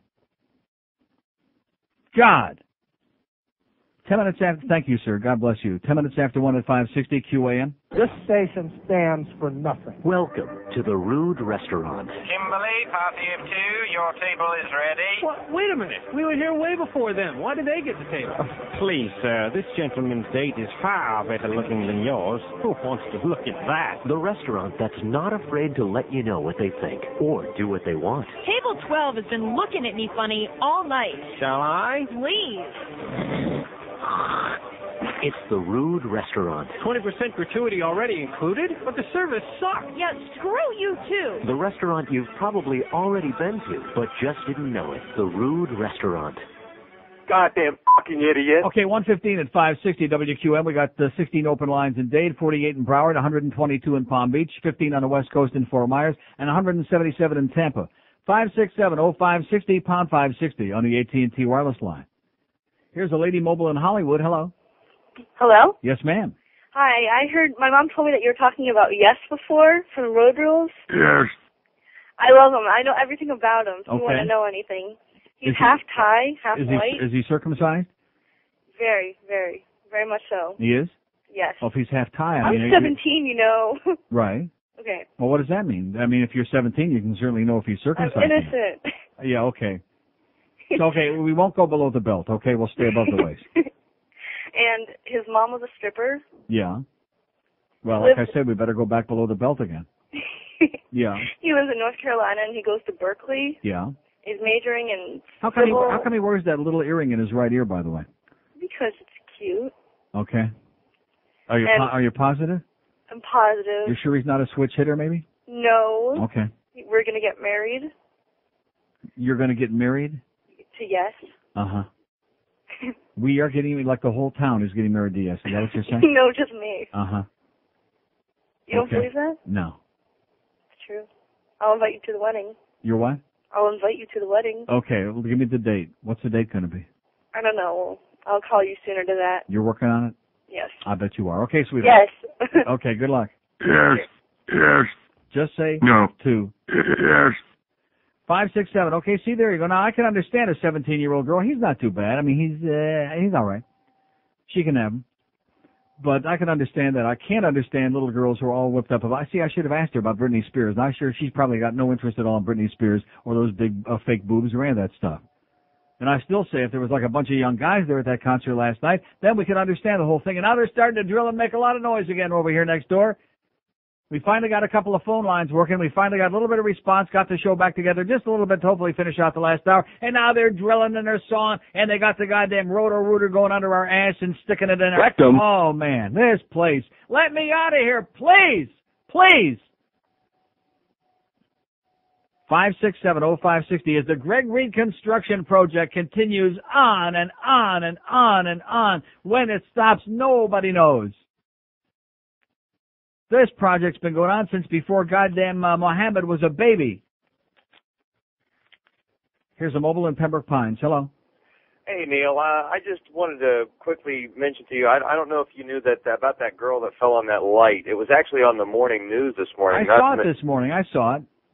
It was totally ridiculous, and now I actually go to that movie theater. And Yeah. The lights are. It's a cool thing, and it's shame on the mother for not watching the baby crawl around on the floor.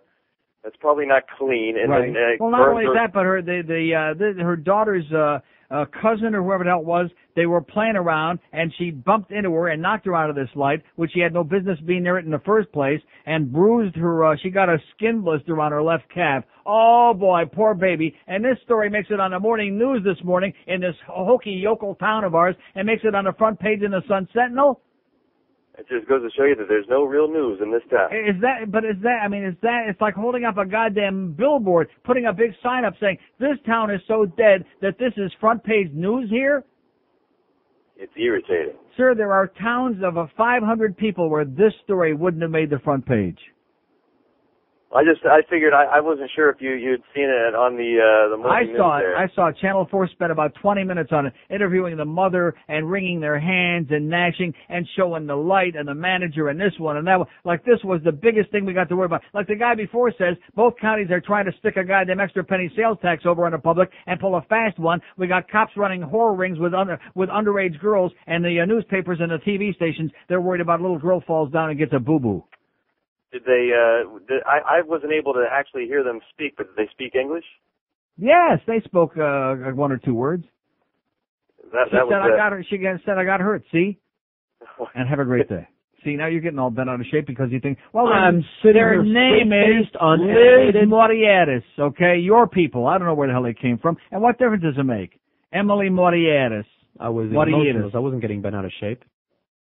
God Almighty. I don't know what language they speak, and I don't care.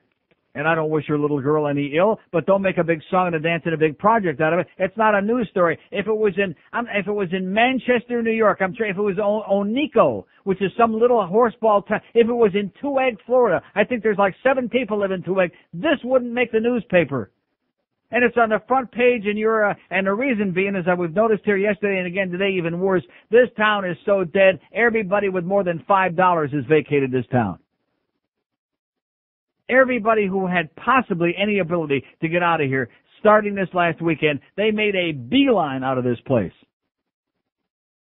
Which makes for a nice, peaceful drive to work. That's why I keep coming in earlier every day in the morning, because I keep getting here. I don't realize it doesn't take any time to get here. There's no traffic. Got here this morning, 8:30. I looked at the clock and said, what the hell am I doing here? Now it's almost 1:30, and I'm still saying, what the hell am I doing here? God damn it. 567-0560, pound 560 on the AT&T wireless line. Here's Key Largo. Hello. Hey, how you doing? It's Radius. Oh, Jesus Christ.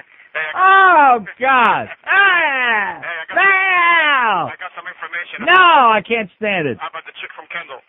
What about it? My best friend, he's one of Miami's finest. Yeah. And he says they're really covering it. They don't want to open up the can of worms.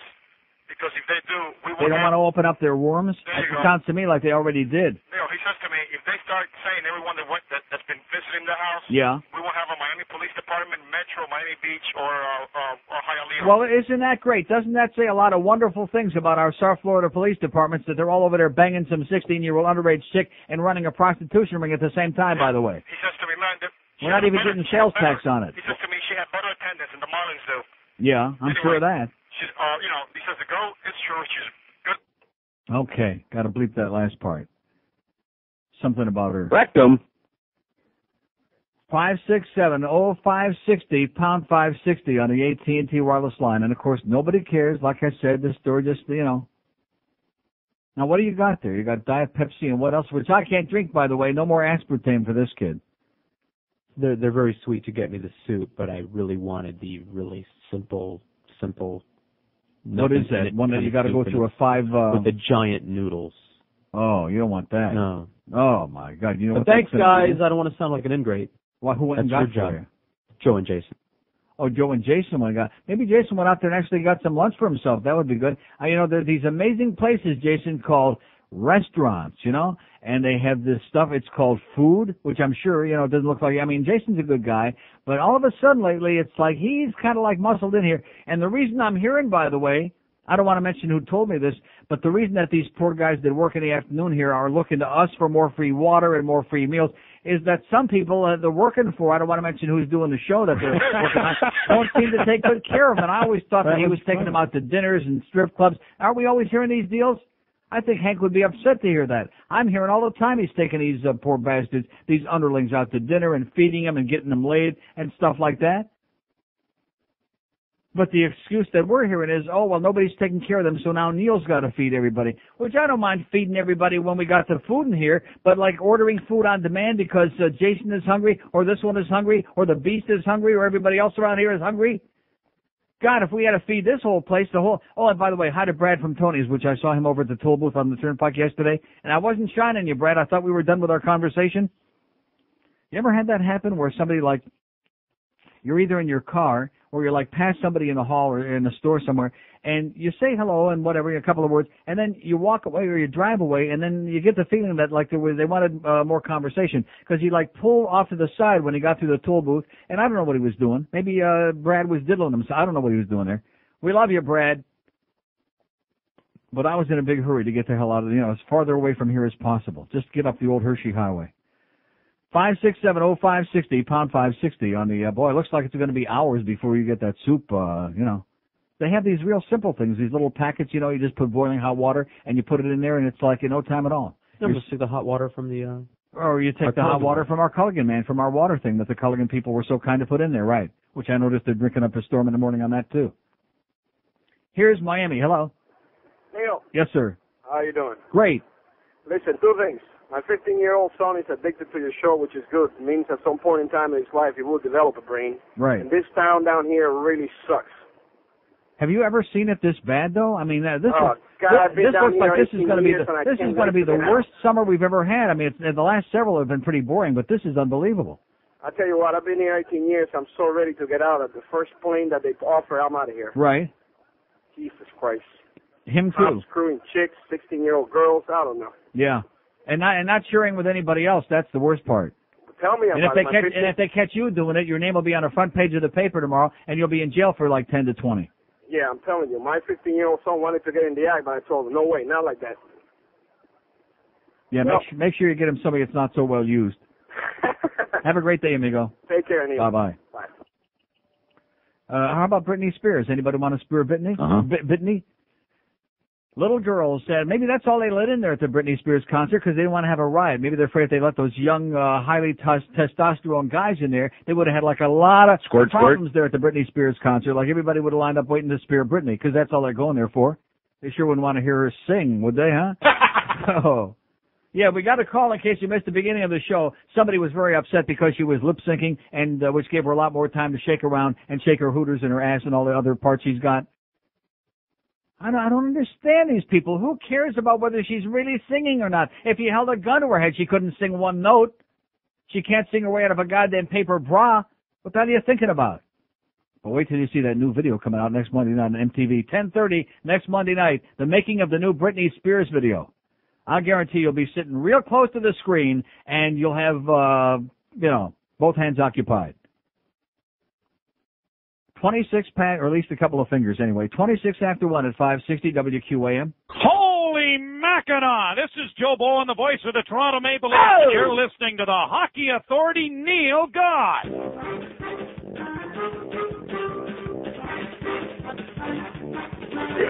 I've been to Leader Smithville, bratwurst and sauerkraut. I love a Polish pickle. I'll roll the barrel out. I put on leader hosen as I wear a funny hat. The sound of a brass tuba and an clarinet. It's a sound you won't forget. It's my favorite dance. I'm singing a lively polka. Fill your beer, sign up. Sing a lively polka. The cabbage rolls are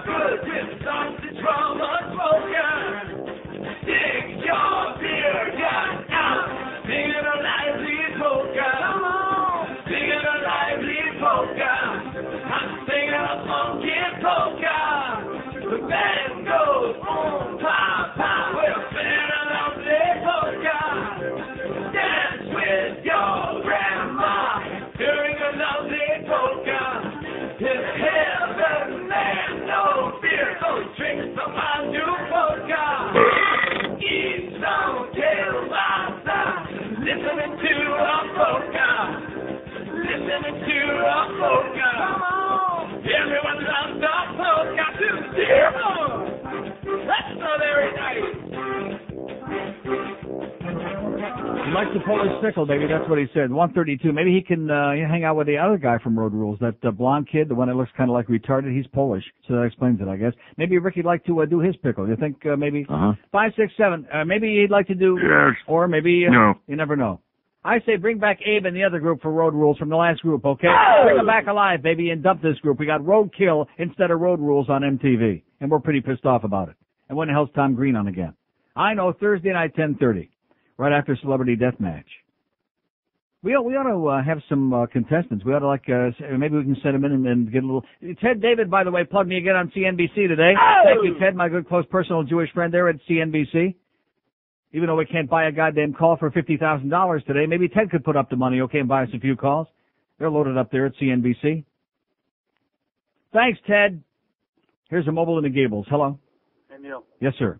Miami's really trying to pull it on its citizens. By calling it a penny tax, it's a 1% increase in tax. Yeah. Which means if well, you buy... just say no, sir. Just say no. I don't want to get into a whole song and a dance on this because we'll lose all 50 people we got out there. Thank you. The other guy was very articulate. He said it very emphatically, very forcefully, right on target. He was great, okay? And that's the end of that story for today. When is the election? Is it July 29, I think, a month from today? The end of July on a Thursday. Look on a calendar there, George. Let's see. Is that July that we have up there?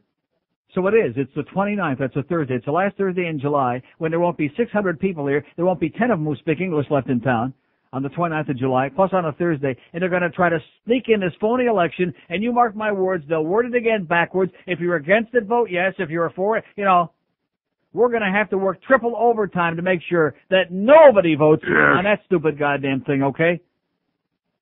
As once again, Merritt Steerheim and the crooks that run Dade County are going to try to put one over on the public here, just like they did with their billion-dollar boondoggle. And here we are 20 years later, and they're saying, oh, that was the biggest waste of money in history, and nobody's riding the goddamn thing. So let's spend a lot more money to extend it. And to give you all those buses this time that you were supposed to get the last time, but you never got. Oh, man. Give me a break. Here's a mobile in Miami. Hello. Hey, Neil. Yes, sir. Hey, first-time caller here. All right. And I've been listening to you ever since you've been on WQAM, originally from Philadelphia. Yes, sir. Came down to Miami, get a breath of fresh air, and in this beautiful toilet. And I listened to the Alonzo Mourning interview yesterday. Oh, man, yes. That was the worst. I want to tell you right now, with all apologies to my close friend Hank, that was the worst interview in the history of the radio industry. And, what is this man doing on our radio station mumbling for 20 or 25 minutes? I don't know, it's going to be big guys out there July 18th. It's going to be one good call. I couldn't make heads or tails of what this goofball was talking about. When I used to go up in the North Philly and stuff, I used to lock my cars and say, oh, man, I'll go there to you. Right. Sounded like OJ on Doggy Downers. Have a great day, amigo. Okay. See you. Yeah, if we're going to do interviews like that from now on, how about an interpreter, huh? Uh-huh. Jesus Christ, Hank. 5, 6, 7. I know we're in desperate times. I would agree, and it killed a half an hour, and anything to kill some time, but Jesus, there's got to be somebody a little more articulate who'll be speaking a little bit better than that. How's that soup, by the way? Got a real sour look on your face. It's adequate. Crap. Well, why don't you say it? It's a bunch of crap. You have to make Jason That's what I asked. feel When bad. the noodles are, they're insignificant. So. Yeah, that's good. Even I'm getting a little bit hungry right now. I might get something from Chuck's, I doubt it, though. Shouldn't do that, should I? Something I'm not allergic to. Is there anything left that I'm not allergic to on this list? No. No more diet soda, by the way. I'm emphatic about that. No more of that aspartame for this kid. I knew I was allergic to that crap. I drink just gallons and gallons. I just pour that crap down. Caffeine-free, but nevertheless, it's a killer. I guarantee you, by the end of the week, if I just stop taking all that crap that's on this list, I'll look exactly like Aaron Gavey from Dallas Stars. Did Aaron play in the playoffs, by the way? No. No, but I guarantee he's got a ring. I'll give him a ring. Here's a mobile in West Palm Beach. Hello. Hey, how you doing, man? Pretty good, sir. All right, hey, I figured I should call and introduce myself. You see, I'm the anti-Neil. See, I'm a skinny white heterosexual. Right, you with me? Yeah. I hate hockey and I love golf. Yeah. How you doing? So what are you trying to say? He's an asshole. Oh, I see. That's me. How you doing? Okay, pretty good, asshole. Yeah, again, that's me. Uh-huh. Yeah, I'll figure out. Okay, well, you said it twice. That was good enough. Have a nice day, asshole. 567-0560, pound 560 on the AT&T wireless line. He's in Palm Beach, of course. You must understand, yeah? Bite me. Yeah, like I said. 23. Oh, that was great. Okay, 142 at 560 WQAM. I have only one thing to say. Loan me $50. And here's the guy to do it. Ted David. All I got to do is mention this man's name. I'm hearing that you're mentioning me on the air. Just like an obedient puppy dog, Ted David calls in, which, believe me, we sure need your help today. Boy, I tell you, it is so boring down here in the summertime and so dead, you can't begin to imagine. It's not much better up here, I'll tell you. Oh. It's like a fine Dade County afternoon up here in delightful Bergen County, New Jersey. Yeah, but at least you got a few people around. You may not want most of them, but at least you got them. Yeah, there are a few here, but everybody's telling me, hey, Neil Rogers mentioned you on the air. We had 60. In fact, I only wish we had as many people called in today who wanted to talk on the air as the people that called George off the air and said, oh, Ted David mentioned Neil again on the air. Now, what did you say today? You know. How did you keep slipping my name? Don't stop doing it, by the way. But how'd you do that? You know, when I think streaming audio, I think Neil Rogers. Yeah. Somebody mentioned streaming audio. I know Renee San Miguel, our tech correspondent. Right. Was mentioning streaming. He was at the, if you'll pardon the expression, streaming media conference. By the way, is Renee a nervous guy? He always seems like a little nervous to me. No, he's great. He's great. We're not knocking him, but I'm just saying, is he like a little on the nervous, hyper Not side? at all. Okay. No. And right. he's a delight to work with. He's a real pro and really knows his stuff. No, he's cool. Okay. But he was at the streaming media conference. Squirt. Yeah. Thank you very kindly. And you got to be no drops while I'm on. Okay, sorry. I won't do it again. But you know me, I'm compulsive. I can't help myself. I'm just upset because my good friend Al Goldstein sent me a tape last night from Midnight Blue in which he is just licking Howard Stern's butt from one side to the other. And he hates Howard like poison, but he admits the only reason he's doing it is because he wants to get on Howard's show to plug his website. And then he puts a gratuitous thing about how Neil Rogers in Miami is the best in the world, and they put my picture up on the screen, but then he goes back and kisses Howard's butt for 10 minutes, which I'm embarrassed How do you get off of that mailing list? I'm on it from years ago when I was in radio, and he keeps sending this stuff to me, invitations to midnight porno parties. I mean, yeah. I just don't want this stuff. Okay, well, that sounds good. We believe you. Do we believe that? No, we don't believe it. So anyway, so they mentioned, to the bottom line, they mentioned streaming audio, and I said, well, so I said to my co-anchor, I can listen to Neil Rogers, and that was how it. Now, since the last time you called, I think this is getting to be kind of a gag now. I feel responsible for destroying people's lives, because last time you called, I was mentioning about Joe Kernan and David Faber and some of the people on your network on CNBC who are there from like 8 in the morning until God only knows when, right. 5, 6. And now, since I mentioned that, Joe Kernan and David Faber are there at 7 in the morning. That's and right. they're there until 5 or 6. Probably after this conversation, they're going to have They'll to be give up 24 hours a day. I told you last time, they've given up their apartments. In fact, when the markets start staying open like 24 hours a day, they'll probably have to move in. We do work hard here, I'll tell you. What kind of hours are those, though, for people in broadcasting? What kind of hours are those? This is no soft 4-hour-a-day radio gig, you know. Yeah, you should have only been here today. You wouldn't be saying that. Are you still on the Atkins diet? I heard you talking about something with what you can't eat, and I remember last time I heard you were on the Atkins diet. I'm one of those people that goes on the Atkins for 4 or 5 hours one day, 4 or 5 hours the next day. I can't do it. I don't know. I've got to do it, but I can't do it. Well, it works. You know, pee on those sticks and turn them purple, then it works, yeah. But you gotta. No, I don't pee in the sticks. I prefer inside, like at plumbing, that kind of stuff.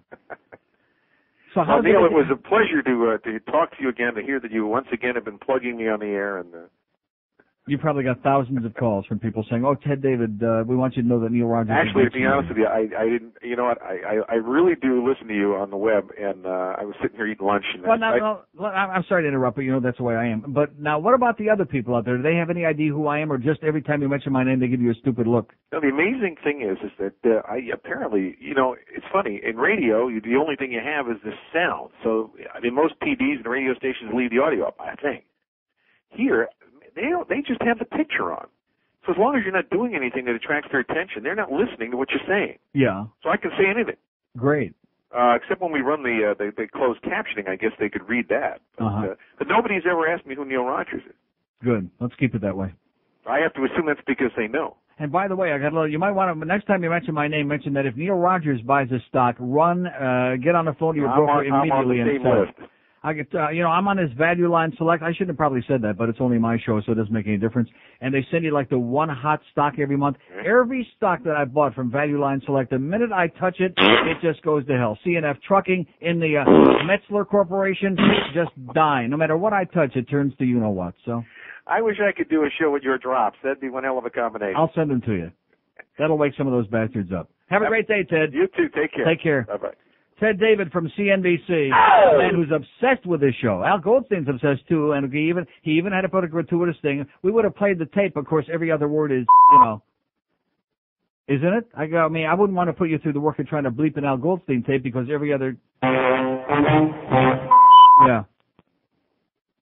But he does suck Howard's butt. I mean, something fierce on there, Which I don't mind that, except for the fact that if you would hear him talk about Howard off the air, and he starts out the video by saying on Midnight Blue, he kicked me off the show 5 years ago because I was kissing Lenny Bruce's ass and blah blah blah and this and that. But he wants on there. And by the way, the website is www.screwmag.com. Let's us give it out and see if it gets any response. Huh? I bet you everybody in this audience would like to be able to see Screw Magazine on the internet. You can buy those lasers on there. Right, exactly. You can buy those lasers that say you and all the other good stuff and have the finger sticking out. You can buy those on there, too, on Al's website. Or you could buy them from me. And he didn't have to kiss my ass for me to do that. All he's got to do is make sure we keep the key to his apartment in Amsterdam. Here's Fort Myers. Hello. Hello, Neil. Yes, sir. First time I've called you in 6 months. A couple topics I'd like to talk about. Go right ahead, sir. We have a great phone connection. The first is Greg Reed and the Beasleys. And the second topic is New Yorkers. Okay. We'll start with Greg Reed. I see a lot of similarities there, by the way. Yes, we'll start with Greg Reed and the Beasleys. I listen to you every day. Yes. And you talked about how Greg Reed was running around saying lawsuit with this new sports channel. It's alienation of affections by the Herald or something like that. Well, if he would take 1/10 of that money that he might have to give to an attorney, right, to give those of us over here in Fort Myers an 800 number, right. Who cares about that other radio station? Exactly. Isn't that exactly what I said? If he would put as much energy into doing the things for us here to make this really a gigantic, fantastic, which it could be a great place, as he's worried about some little station on a spot on the dial that nobody can even pick up. This man just doesn't get it because these aren't radio people, sir. I hate to break the news to you. They put on a good act. They make a lot of money. They walk around looking like slumpers that just slept in a dumpster overnight, and they just don't know this business. Okay, second They're topic. people that fell into a bucket of crap, that's all. Second topic, because I don't want to take too much time, New Yorkers. Do you know why so many New Yorkers are named Tony? Go ahead. Well, years ago, when they were coming over from Italy, they could not speak English. Mm-hmm. And so they put jackets on them that said to New York on the back of the jacket. Really? Yes. They got over to New York, and people saw the back of the jackets and said, That's hey, like there's another some Tony. of the old Jews, when they got to Ellis Island, they'd get nervous and they'd ask him what their name was, and they would say in Yiddish, Shane Ferguson, which means I forgot, and they would put down Shane Ferguson. You're the best, Neil. Can I call somebody a douchebag? Yes, sir. Ray Murillo, you're a flaming douchebag. And have a great day.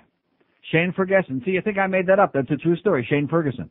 So that's how you get some of these Jews with Irish names. You know any Jews with Irish? No. 5670560, pound 560 on the AT&T wireless line. There's a message from one of our fine listeners who, by the way, had a better sounding phone line than we got over here. That was a great phone line. It sounded like direct. Even if he had nothing to say, which it was a good call, but even if you have nothing to say, I would listen just because it was a clear phone line. You people at the phone, and I'm not talking about the guys who work for the phone company who probably work their asses off, okay? I'm just talking about the big shots at the phone company. And because you got a monopoly, the kind of service you get, I wouldn't give it to my dog, okay? That's the kind of crap service you people give out. There's no reason we should have to put up with this crap day after day and week after week. Are the phones working today? Is this line working? Do we have that crazy sound coming out of line 8? Although we do kind of like that, to be honest. Is that? Oh, it's not on there. Here's a lady in Weston. Hello? Hello? This is a lady in Weston? Yes. No. Oh, okay. Well, it ain't who called, so goodbye. How do we know that, huh? How do we know it was one of those chronic little Julios that put somebody else on there? Now we can see that line 8 is, let's see. Damn it. I love that sound. 56705. What's Joe got in his post there? Oh, he's a little upset because he found out I was allergic to nuts. He's been wasting his time all these months. It's because it says on the list here, it says with or without the hair, so it doesn't really make any difference. 5670560, pound 560. I'll be honest, he was jealous last week. He was very upset that I wasn't paying him enough attention when JP was in here. Well, I wanted, you're supposed to be focused in on the producer of your show. You got to pay a lot of attention. You don't get all, Start with your wandering eyes to the right or the left. You just look straight ahead and you focus in, especially when he starts rolling the sleeves up to show you his shoulders and living up to the, oh, look at that. He took the thing and moved it the next month up there, the CT off the calendar with the arrow. Lived up to his name like a champion. Oh! Great job, sweetheart. 9 minutes before, and by the way, if Jason is moving him to off the morning show, is the rumor that I hear, and going to be moving him out to do stuff out at the ballpark, he better be in here by 10 o'clock in the morning on those days, I'll tell you right now, because if I find out that Jason is moving JP out of here, like during this show, then Jason can kiss lunch goodbye forever, okay? You can tell him that. He'll never get another morsel from this show if he starts playing that game with our good, close, personal friend. 152 at 560. Look at this. I'm so excited. I'm getting ready to read the log here. I don't know what the hell's going on. I'm just a little... I'm easy. You know the way it goes. You know what I'm saying? Yes. Nah, that girl can have... Yes. She can have him. I say bring back Abe on Road Rules. No more road kill. Let's get Road Rules back tonight.